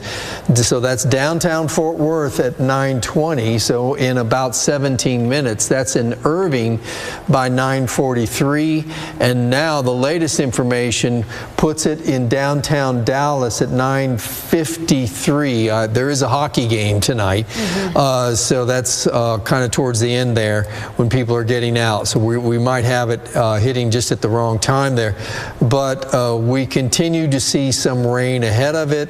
That kind of weakens the whole line itself. So generally, we've got a weakening of the line. It's still got a structure, McKenna, that suggests, at least to me, that there's very strong winds coming out of it. Yeah, Jeff, I'm checking the DFW website here. Lots of flight cancellations, several delays as well this evening. A lot of those cancellations are American Airlines flights that are, of course, you know, we're the hub for American Airlines traveling into parts of Illinois. I'll actually zoom out for you and just show you how wide and just how long reaching this storm is. For the last week and a half, we've been tracking severe weather threats here. I'm going to turn on our national radar and just notice how long this line is. Take a look at how many warnings are ongoing currently through parts of Illinois, right near Chicago. So this is hitting major cities in the United States. Dallas, Chicago, big tornado hit parts of Michigan last week, and this is just another severe weather threat for that area also. So you're dealing with two major cities, and of course you're left with several delays, several cancellations all along this path, which can trickle down to airports across the rest of the country. So I was just checking in on that. Of course, we could see more of those delays as that line makes its way into DFW, just as Jeff was mentioning there. That's going to arrive here in the next 20 minutes or so. This is just now moving into western and northwestern Tarrant County, where we do have some strong winds pushing into western Tarrant County. This is headed right into downtown Fort Worth just here in the next couple of minutes. Also moving into Denton County. So it is Denton and Tarrant counties where those newly issued severe thunderstorm warnings lie. And then up north of Denton, we've also got Cook County. That includes Gainesville up along the Red River, where that severe thunderstorm warning kind of just clips that portion of the Red River as well. So right now we are down to 2 severe thunderstorm warnings in our area, but they do cover very large areas, all of Tarrant County, still portions of Parker County. But the worst of the wind is moving out of Parker County. Still got heavy rain through Weatherford along 20. Some hail cores too. But as we're talking about, we're starting to see these showers develop out ahead of this line. It is becoming much more ragged, which does lessen that wind and hail threat a little bit. We are still dealing with severe level winds at 60 miles per hour in some pockets, and hail upwards of quarter-sized. So that's an inch in diameter. That is down significantly from what we were looking at just a bit earlier, when, you know, about an hour ago we were talking upwards of baseball-sized hail with this. We will still watch that threat for just quick spin-up tornadoes, but this is the area where we're primarily just looking at a wind threat stretching now out of Weatherford, pushing into downtown Fort Worth. That arrives in Keller here shortly as well. And in fact, I want to throw a tracker on that, Jeff. My fault. Oh no, I had Max over here. You can go ahead and I've got it pulled up on links now. But I was just going to show you, to your point about the winds, you can see how they were more organized just over northern Parker County. You see the bright colors, and now they're rolling into Tarrant County under that warning. This is still dangerous weather. You still need to be inside. Yeah. But I'm just telling you, they have lost their punch that they were just an hour ago. It's got to be, what, like 8 minutes from downtown Fort Worth at this point? Yeah, it's closing in fast now, where you can see the leading edge of this line of thunderstorms where the winds are rolling out of. Just now in Lakeside, getting ready to hit Saginaw. Jason McLaughlin's getting ready to get onto the loop here. And Jason, I know you're listening in. You might, I don't know, are you thinking going north on the loop? Probably. And maybe just go into downtown and watch it come through. I don't know. The stronger winds are certainly been to your north during this whole journey tonight, and we have seen still really strong winds from really when you pick up 35 at 81 and then start heading north, you know, up to 67. You see all this really a little bit cleaner line, which would suggest a little bit stronger winds are being thrown out ahead of this line coming in. I can hear Jason's shot. Jason, what you got a plan on that? Yeah, Jeff, so I am, just as you spoke, I'm getting on 820 northbound, so I'm going to follow that up, head up towards, you know, north side of the Metroplex.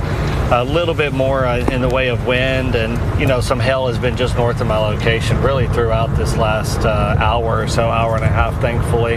And I'm going to go ahead and continue east on that through 820 and through the Metroplex, and just make sure we don't get any intensification of this line as it moves through the most populous area up here. Yeah, and Jason has been following and seeing the same thing. The line has lost a little bit of its punch. It's still dangerous. It's still run indoors when it comes towards you, protect property and life, but it is fortunately, as we suspected, as we got deeper into the evening, the line kind of shredding out a little bit, breaking upon the rocks a little bit, and there's some other concerns through the rest of the night, including flooding, but these high winds are still a threat for Tarrant County and Denton County, along with some 1-inch size hail, maybe larger. But you can see from Jason's shot that he is now at 820 and with the heavy rain off to his left coming in from the west. So pretty much it'll be engulfed. He'll be engulfed because the wind is hitting right now, Jeff. Yeah, you're right on that leading edge of the high winds, Jason, there on the 820 loop. So all that high wind will get inside the loop into Fort Worth, Haltom City, into Saginaw here shortly on the other side of the loop. It's getting ready to go across River Oaks. So that wind that Jason is experiencing now, just coming in towards Tarrant County and in towards the 35 corridor. And there might be some small hail with it, but the wind, the main threat, along with this lightning that's going to be putting on quite a show here as it crosses. But we'll send Jason a little further north where that bow is a little more pronounced. The wind's probably a little stronger. So this is a wind that's headed towards Roanoke and to Denton and Crum as well, where you're under a warning until 10 p.m. McKenna, these warnings will likely be, I'm going to guess, extended as they go. Jason, what else are you looking at up there? Just a lot of wind, Jeff. The winds continue to increase this last minute.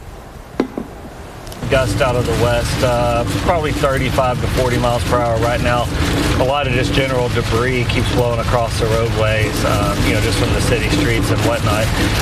But rain continues to pick up. Winds continue to pick up as well as I continue to track further off towards the north. All right, thank you for that report. And McKenna, it looks like the leading edge still holding together, still producing some strong winds. That was sub-severe that Jason was reporting. But there could be some stronger winds now, both south. Yeah, near Granbury. Yeah, and Toller, and there could be stronger winds really up here. But remember, now they're diagonal to the radar, so we're not going to get a clear signature on if they're headed towards the radar or for, because they're kind of parallel. But where we do see the radar looking right into the storm, again, I'll show you the reflectivity. You see how high it is in Toller and Granbury, and then when I put it back over to velocity, this is wind heading towards the radar. And it's about 2,000 feet off the surface at 60 and 50 miles, so, you know, 60 miles an hour, both sides of that number, coming in off into Hood County, where there is high winds going on there as well. So there might be warnings issued down south because of these winds, but it does look like the stronger winds heading into Tarrant County, which is under a warning till 10 p.m. Yeah, upwards 60 miles per hour or so. And then also we are still seeing some of those reports of quarter-sized hail. So you're talking hail about an inch in diameter in some of those severe warned areas. We'll watch those southern counties there, places like Granbury and Hood County. Oh, Jeff, did that just pop up? Did a warning, or was that the old warning? That's maybe the old warning there. Yeah, so that expired for Hood County. Right. They have dropped everything that's now past the squall line is to the east of it. They dropped the warning. So the warnings are for Cook, for Denton, for parts of Wise, for obviously Tarrant County, in parts of Parker. So it is all about the bow right now. It's all about that right there. And that rushes right into Roanoke. That impacts portions of Keller as well. So you're talking winds that are just at that severe level, so upwards of 60 miles per hour. And that is that big wall of wind. Jeff, how long is that? Can we just put the measuring tape on that? I just wonder how long that bowing segment is, because we've talked a lot about how, of course, tornadoes do damage, but that wall of wind can do damage to an even wider area.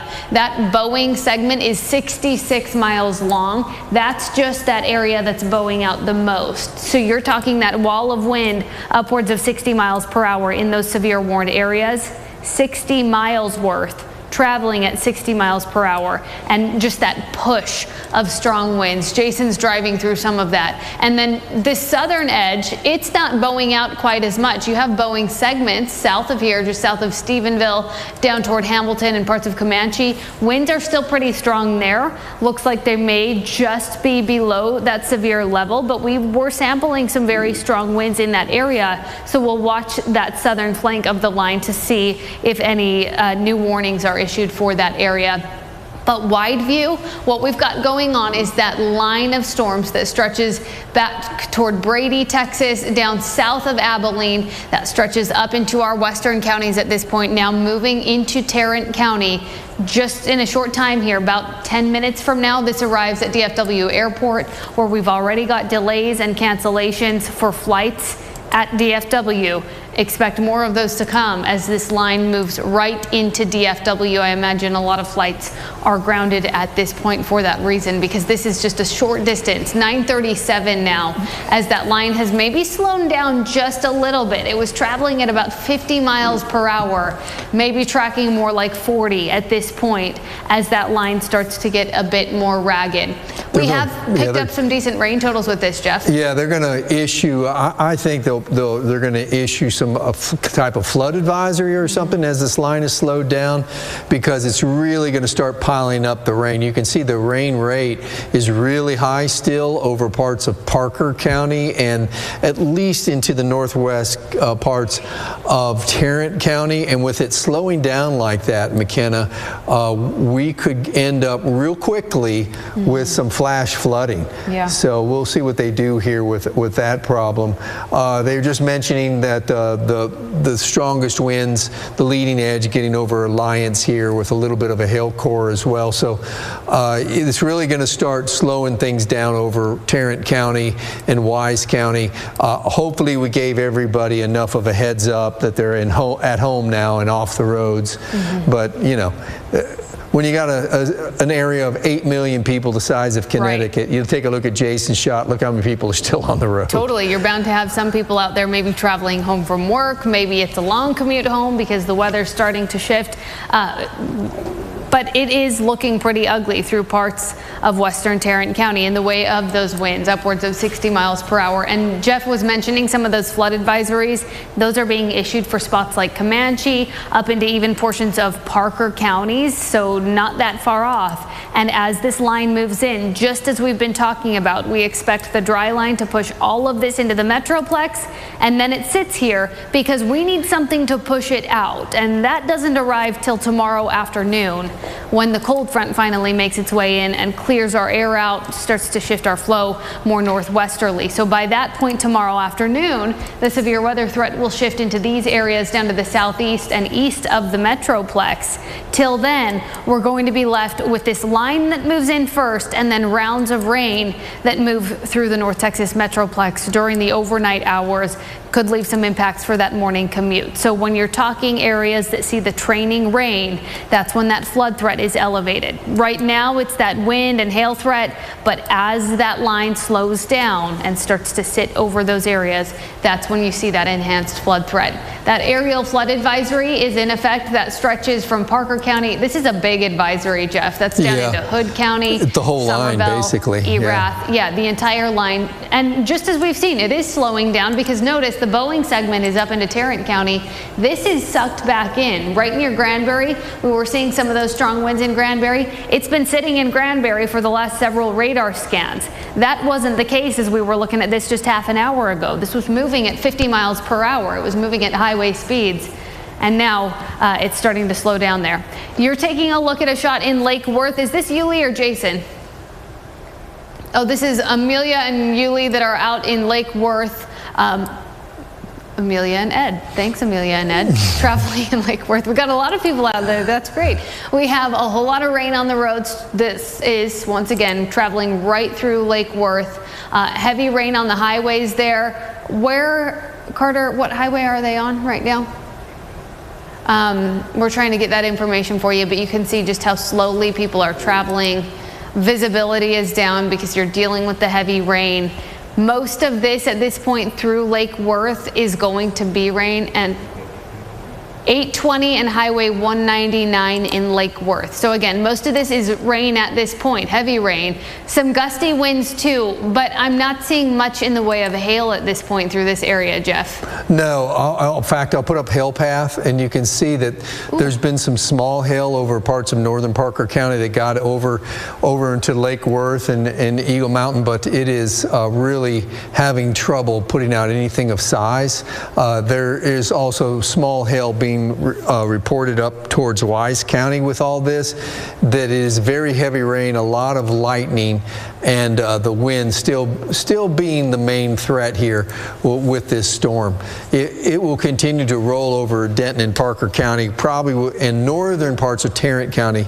I think that's the area, McKenna, where the winds will be the strongest. Yeah, near Keller, and then up into places like Roanoke. You get up into Denton County, Justin, Roanoke, down into Keller. That's the area that Jason is headed toward right now. He's traveling right in those same spots. In fact, if we can take Jason's shot, I actually thought that I was looking at Amelia's shot a little bit earlier, but I was looking at Jason's just as a car came to a complete stop in front of him on the highway. So he's okay, fortunately. He made his way around that, but you can see people traveling really slowly. Is he on 820, Jeff? Yeah, he's still on 820, getting ready to go to 35, and he might head north from there. So he is about to approach the Melody Hills area. I can hear him. Jason, I just saw on your video someone just come to a complete stop on the highway. Fortunately, you made your way around it. Hey, McKenna, you know, that's what gets you out here in the rain. It's not so much you're driving, it's other driving too. But yeah, it just came to an absolute complete stop in the middle of the freeway.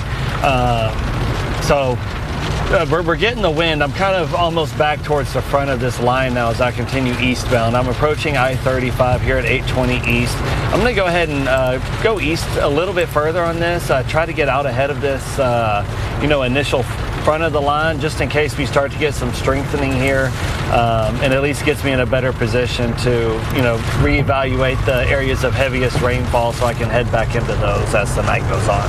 How are the winds at this point, Jason? How strong do you think they're blowing through that area?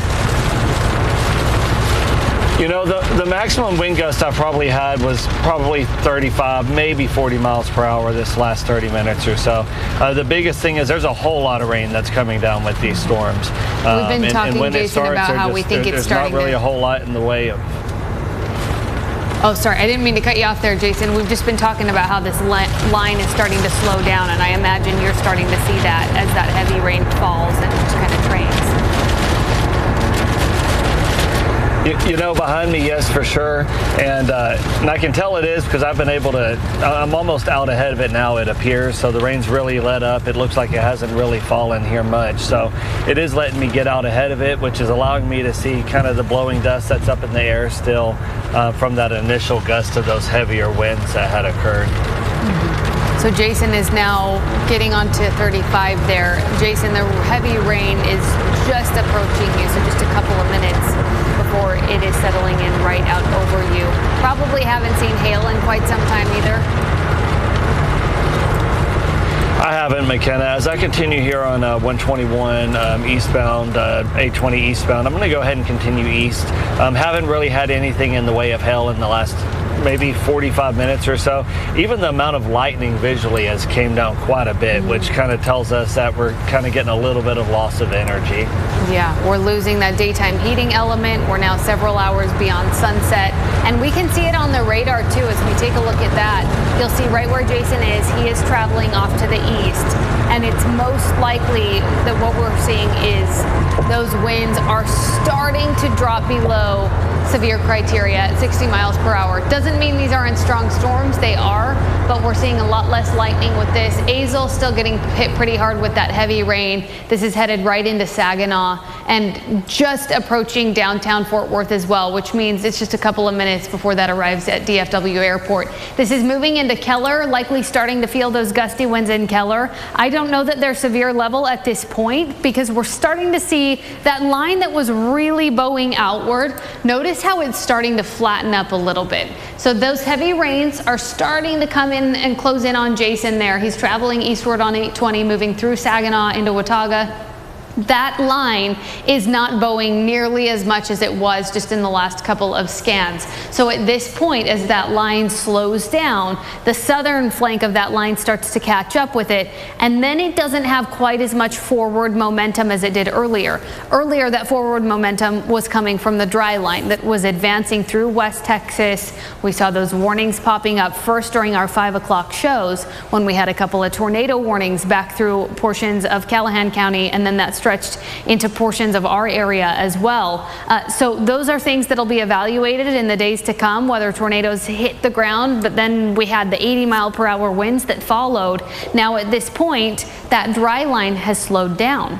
We don't have that forward momentum through the Metroplex. So the threat starts to transition a bit from that damaging wind threat, which does still exist. It's just getting lower. The threat starts to transition to a flood threat. Just as we suspected, as we get into these overnight hours, you start to see some of that training rain, some of those training storms, and you see that flood threat. Looks like we've got a wind gust report in this area, Jeff, 67 miles per hour. That was right near Decatur. Yeah, it was about 25 minutes ago. You can see that line right there.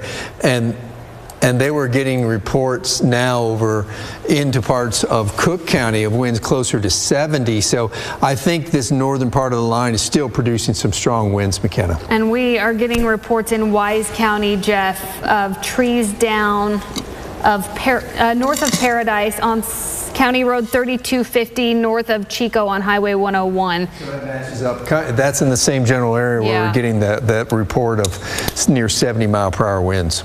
It sounds like we've got one of our reporters, Amelia Magavaro, who was traveling in the Lake Worth area. Amelia, if you can hear me, let us know where you are now and kind of what you're seeing.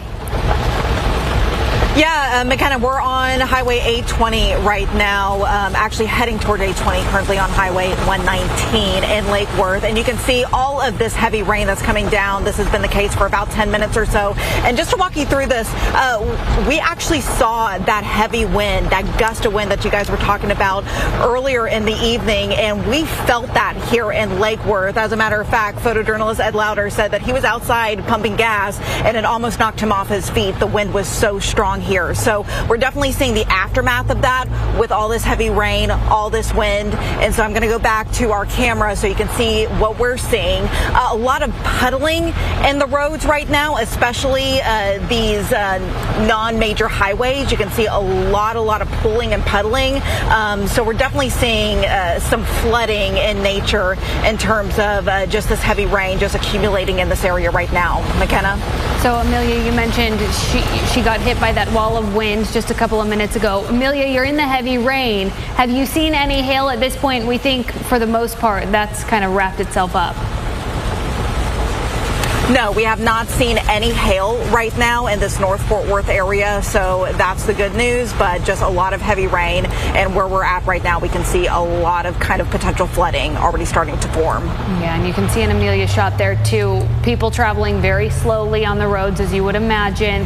Visibility is down. You can see it from her shot there. Thank you, Amelia and Ed. Travel safely through that area. We've got several people out across the North Texas Metroplex. Our StormChaser, Jason, still traveling eastward on 820, starting to move south at this point. But we do have that hail path. That's what Jeff's got pulled up here, that has moved into the west sides of Tarrant County. But notice how it started to shrink a bit as it does push closer to the Fort Worth area. Less of a hail threat at this point. Now we're starting to just get that heavy rain that is training. It's going to start to slow down, and this will transition a bit into more of a hail threat, or excuse me, into more of a flood threat. Jeff, in the way of that hail, do you think that's still just back in the west sides of Tarrant County, or do you think for the most part this is just a lot of rain?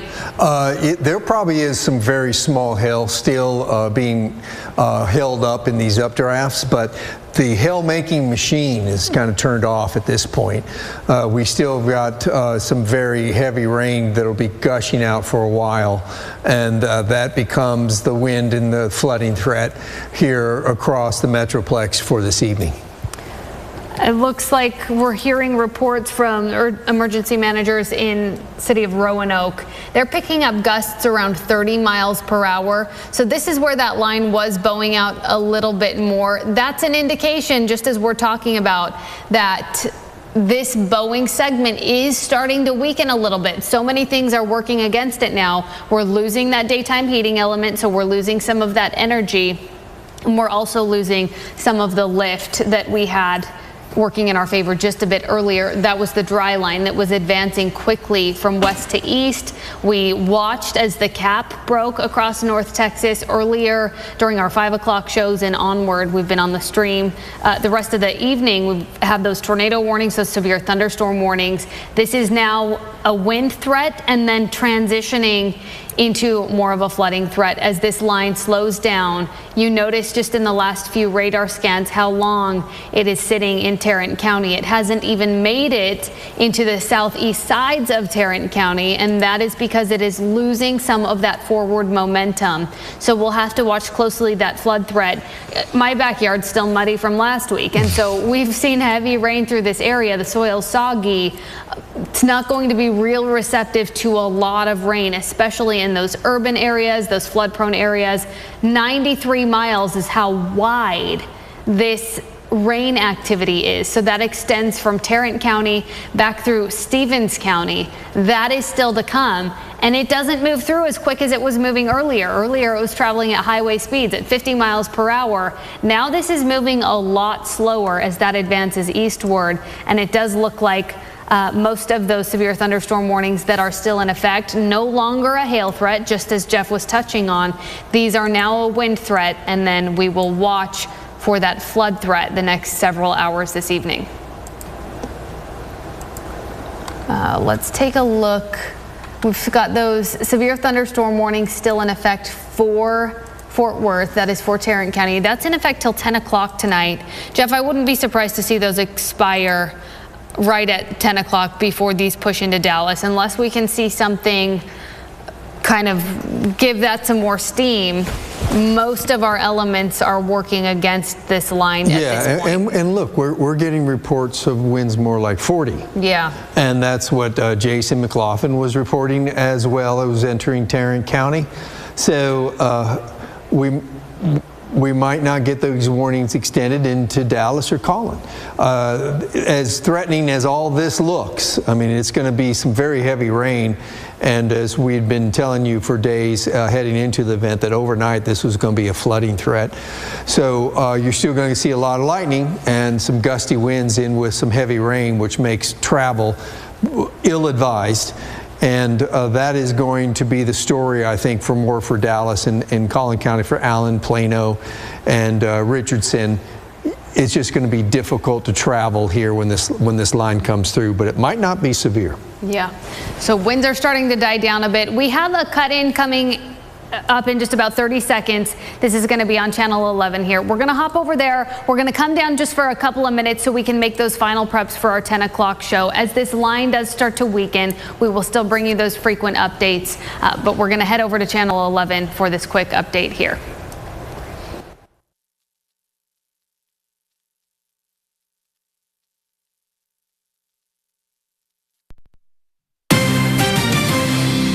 Welcome back, everybody. It is 9:32. I'm First Alert Chief Meteorologist McKenna King. This is a live look you're seeing from Lake Worth this evening. Fortunately, winds are dying down and not looking at near as much of a hail threat at this point, but this is a heavy rain threat, and we'll start to see kind of a transition to more of a flood threat as we progress through the rest of this evening. We have a line of thunderstorms advancing from west to east that is moving through Tarrant County, just approaching the Dallas-Fort Worth Airport. We've seen several delays and cancellations. This has not made it to Dallas County yet, but it's not too far out. We're going to bring you updates and what's to come the rest of this evening and overnight, those flood threat concerns in our 10 o'clock show, and we'll bring you updates through the overnight hours as well.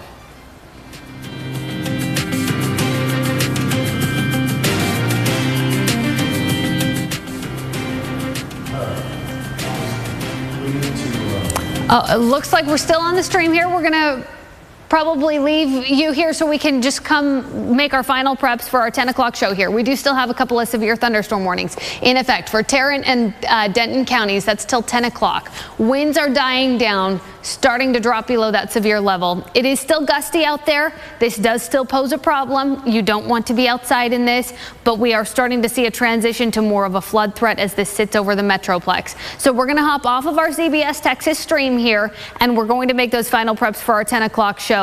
We will see you on channel 11 at 10 o'clock, and we will bring you those continuous updates all throughout the evening and overnight hours as we do watch this line transition to more of a flood threat.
CBS News, Texas. All right, guys, I got a lot of hail falling here. Whole lot of hail. Right now, 10 o'clock, severe thunderstorms moving across the Metroplex tonight, bringing a flooding threat in many places. The hail, as you just heard, was really coming down when the center of the line was over Mineral Wells a little bit earlier tonight. 10 o'clock, let's get right to it. We got the chief here, McKenna King. You've got Jeff Ray right off camera here running radar for us. What are you guys seeing right now? Still got a couple of severe thunderstorm warnings just behind us on the radar here. And on top of that, a flash flood warning, which is now in effect for about all of the Metroplex. So that'll be something to watch as we get into these overnight hours. This is tracked out about exactly as we expected, and that is as it moves into the Metroplex, it starts to slow down a bit, and as a result, it turns into more of a flood concern. Severe thunderstorm warning is still in effect, though. That is for Collin County and portions of northern Dallas County. So that includes north of downtown and the rest of northern Dallas County. Warnings have expired. Severe thunderstorm warnings have expired for Tarrant and Denton counties, but a flash flood warning is in effect for all of the Metroplex, and that is going to go into those early morning hours. 12:45 is when it is set to expire currently. I think we could see an extension of that, though, as we do get into those morning hours, because as this line moves in, it was moving a lot quicker a couple of hours ago. We were dealing with tornado warnings, severe thunderstorm warnings, and that line was advancing at highway speeds, upwards of 50 miles per hour. But as this starts to arrive at DFW Airport and push into the rest of the Metroplex, it's losing a lot of that forward momentum. It's losing that daytime heating element, so that energy is starting to wane. This now becomes a flood threat as we get through these overnight hours and continue into tomorrow's morning commute. There is still more to come. We do have that tornado watch starting to expire in most of our counties that it was in effect. West counties, Grayson County, that tornado watch is still in effect there. But the rest of those western counties, that is starting to expire. We are still left with the severe thunderstorm watch that's in effect for our eastern counties and anywhere in the pink. That does include Dallas County, and it also includes Collin County. That's in effect till tomorrow morning at 2 a.m. This rain will continue in waves through the overnight hours. We'll continue to time all of that out for you as we get through the next several hours this evening. And again, in our full forecast, we'll give you a tracker of what this looks like into those early morning hours, Doug. Okay, we'll look forward to it. McKenna, thanks so much. And as McKenna just pointed out, and she and Jeff have been talking about all night long, as it gets closer here in the Metroplex and now is here, the big concern for us locally, all the rain on the roads tonight. Our storm chaser, Jason McLaughlin, in fact, had to make a pretty quick decision to dodge a driver who just stopped on 820 in Lake Worth. This was about 30 minutes ago, but honestly, for us, we wanted to share it with you because just a good reminder, get some good distance between you and other drivers on the road and slow down and stay slow. Amelia Magavro, by the way, also tonight, out in the elements, taking it easy. CBS Texas Storm Chaser, tell us where you are and what you're seeing. Yeah, Doug, we're on I-30 heading east. We just passed 820, and so we have now caught the storm as it's heading east past Fort Worth and now towards Dallas. And Doug, what we have been seeing is really just heavy rain. No hail, but the heavy rain is already causing quite a bit of issues. I want to show you what we are seeing right now here on I-30. We're seeing very heavy rain. Look at all that lightning. That lightning is causing quite a show out here in Fort Worth. But what I really want to drive home is that the rain is accumulating faster than it's draining. My photojournalist Ed Lauder pointed that out, and that's a very poignant point because we're seeing a lot of pulling and flooding on the roadway, even on these major highways like I-30. Most pointedly, I-30 and Altamere Drive towards downtown Fort Worth is we already went past that, and that had quite a bit of flooding to the point that we had to almost slow down to a complete stop just to go through that pulling. So with all of this said, we are seeing quite a bit of rainfall out here in East Fort Worth. We're going to follow this storm as it gets closer and closer to Dallas. Right now, the good news is drivers are taking it easy. We're seeing a lot of slow drivers out on the roadways, and we want to caution anybody who is out in the storm to take caution and also get in a safe location if you can. Doug, back to you. Okay, Amelia Magavro and the crew out on the roads tonight. Thanks so much. Make sure you got the power of that First Alert weather team with you. They've been trusted all night. Latest forecasts, and our pros are always at service. CBSTexas.com, Pluto TV, your choice, or grab the CBS News app if you don't have it. If you do, just grab the Texas section and you're dialed in with us. Speaking of Texas.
Welcome back. CBS News Texas 10 o'clock edition on a First Alert weather night. Look from our storm chaser Jason McLaughlin, who's near Rome, heading west, and we're taking note of that 18-wheeler. Look at that, off on the right side of the road. Don't know the condition of the driver. Going to cross fingers and hope everything's okay, but obviously law enforcement there helping out as they can. But that is off the side of the road, US 287, heading westward. Let me go all the way to the east. White Rock Lake tonight. We got concerns of a recurring issue with sinkholes there popping up along a very popular trail, like the sinkhole that you see right here. Big one. This one's at least 14 feet deep. And as our Aaron Jones reports tonight, the rain that we're having right now is not helping. Yes, you can see here tonight where the trail is blocked off and the sinkhole is just about a half-mile down. We're told when it rains, it could make the situation worse, which is why city officials are watching closely. Tonight, we spoke to some people here on the trail about their concerns. I'm constantly out here running, walking, biking. Chad Etheridge lives near White Rock Lake and says a few days ago he came across a large sinkhole just off the trail between Lothar Drive and Garland Road. I was like, that's really deep, and it looked like it was intentional because it was just all one rectangular shape all the way down, maybe about 20 feet or so. I don't know. That's my guesstimate. Wow. So, yeah, and it was kind of scary because it was just exposed there right on the edge of the sidewalk. He says a woman riding her bicycle nearby quickly worked to do something about it. But the girl who was in front of me, she saw some policemen on bikes, and she immediately reported it to them. The city says the area has been stabilized for now, but officials want to monitor the site, especially with rain in the forecast. At a White Rock Lake task force meeting Tuesday afternoon, a Dallas Park and Recreation Board member gave an update. He says ground stability issues are not new in this area. That trail has been closed off for several occasions where parts of it have kind of fallen off. We asked what caused this specific issue. Nothing's conclusive at this point. The water department has made some temporary repairs. They're looking to make sure that those repairs are adequate, that there's not going to be more subsidence. And they're trying to figure out what the long-term solution will be. And tonight we're told that the earliest the trail could open is this Thursday. Again, city officials waiting to see what happens with the storms in the next 2 days. In Dallas, Aaron Jones, CBS News, Texas. We thank Aaron. They haven't even gotten the heavy rain yet. No. That's on the way. So Chief Meteorologist McKenna King, along with right off camera salute to Jeff Ray tonight, keeping a real close eye on the radar. You guys working in tandem? Yeah. Everything's moving east, but it seems like at least the hail threat and all that is diminished. It is, and it's becoming more of a flood threat, and you'll see that on the radar below us. It's actually starting to stall right out over the Dallas-Fort Worth Metroplex. That causes problems into the overnight hours and then for that morning drive tomorrow. So let's talk about the threats that are left over at this point. That line was moving quickly from west to east. It started to stall a bit. We do still have a severe thunderstorm watch where you see that pink shading. That's in effect until 2 o'clock in the morning. That does include Dallas and Tarrant counties, as well as Collin County and spots south and also northeast. So that's something to keep in mind. Our tornado watch has been canceled a little bit early, and that is for just about everywhere except Grayson County. That's a different National Weather Service office. I expect that will probably come here shortly. Doesn't mean our tornado threat is completely over. We'll still watch that isolated threat, but overall, this is transitioning into much more of a gusty wind and a flood threat. A flash flood warning is in effect until 12:45 at least, and that is through all of the Metroplex counties, Tarrant, Dallas, Denton, Collin counties, where we do have rain that is just starting to pile up, some of those training showers and thunderstorms. Here's a look at some of those current wind gusts where that line is still bowing a bit through parts of Grayson County. Gusts at this point are dropping below severe levels. We'll still watch for gusts as high as about 50 miles per hour, so keep that in mind. Just take things indoors. You may hear that wind whipping through the overnight hours, and the rain will continue to fall. But overall, this severe threat is starting to lessen. This is a look at some of those storm reports. Just in the last couple of hours, we've dealt with several tornado warnings as this started in our western counties. We saw winds upwards of 80 miles per hour, tennis to baseball-sized hail. And then as this pushed closer to the Metroplex, that line is becoming much more ragged. And here's how it looks on radar at this point. Starting to slow down quite a bit as it moves right out over DFW and heads right into Dallas County. We will watch that line just kind of stall and start to break up out over the the Metroplex the next couple of hours. Now, as we get into those early overnight hours, here's how that looks. It falls apart over us, but in waves. We do still see rain activity during your early Wednesday morning hours and then into the Wednesday morning commute. That leads to that elevated flood threat as we head through that time frame. Of course, the soil is still soggy from what we picked up last week. And Jeff, this is quite the line of storms stretching from Dallas up into the Great Lakes. Yeah, this is the biggest severe weather outbreak we have seen so far this spring. And you can see the snow that's going on, by the way, up far north of this whole low. But let's talk about here. Let's talk about tomorrow. It's like we haven't had enough tonight, but you know, there's still a threat for some severe weather tomorrow in some areas of North Texas. So this is how we think the radar looks in the morning. That rain McKenna was talking about in the overnight hours and the flood threat that brings. It's still raining in the morning in some areas. As we get later on in the afternoon, look what happens, because all that starts to die out. Then you get some daytime heating, and it's still in our fringes, in our eastern edge, with the daytime heating slowing down and some strong thunderstorms really starting to crop up. So this goes on as a severe weather threat in the afternoon, and it's just on our eastern edge. That's where that level 2 is in place for tomorrow. It could be hail, could be damage, winds, isolated tornadoes not out of the question, but that tornado threat probably to the east of us as we cross the afternoon. So we can see as we parcel out the tornado, hail, and wind threat that it's mostly the wind that we're concerned about closer to the Metroplex. The tornado threat is a little further off to the east. Let's talk about that 7-day forecast because it brings good news. We've got a rough day of weather in the afternoon tomorrow. That morning rain and then the thunderstorms in our eastern counties. Then a front comes through, and look at temperatures down in the 60s. Then it warms up again for the weekend and for the Grand Prix in Arlington. We're going to have another front come through. I point out lows down into the 30s by next week, Tuesday morning. That's a look at your weather. We'll be right back.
evening, everybody. I'm First Alert Chief Meteorologist McKenna King. Time now is 11:01. We do still have rain falling through Dallas County, and in fact, flash flood warnings are in effect through the Metroplex as this line of rain and thunderstorms continues to push off to the east. As it does continue that eastward track, that line is really starting to fall apart. You'll notice it's disconnected back through parts of Mineral Wells, Cleburne, and down into Hillsborough. That's where we've seen the split in that line. We do still have some gusty winds with this segment here, all below severe criteria, but we've still got wind gusts 40 to 50 miles per hour in spots as this moves out of Dallas and Collin counties. That flash flood warning is in effect until 12:45 tonight for any leftover ponding. We do still have waves of rain on the way, so that's something to keep in mind through tomorrow's morning drive. We've also got reports of downed tree branches and some power lines, so something to keep in mind as you do head out tomorrow morning. We will still see a couple more waves of rain, and we'll bring you updates through the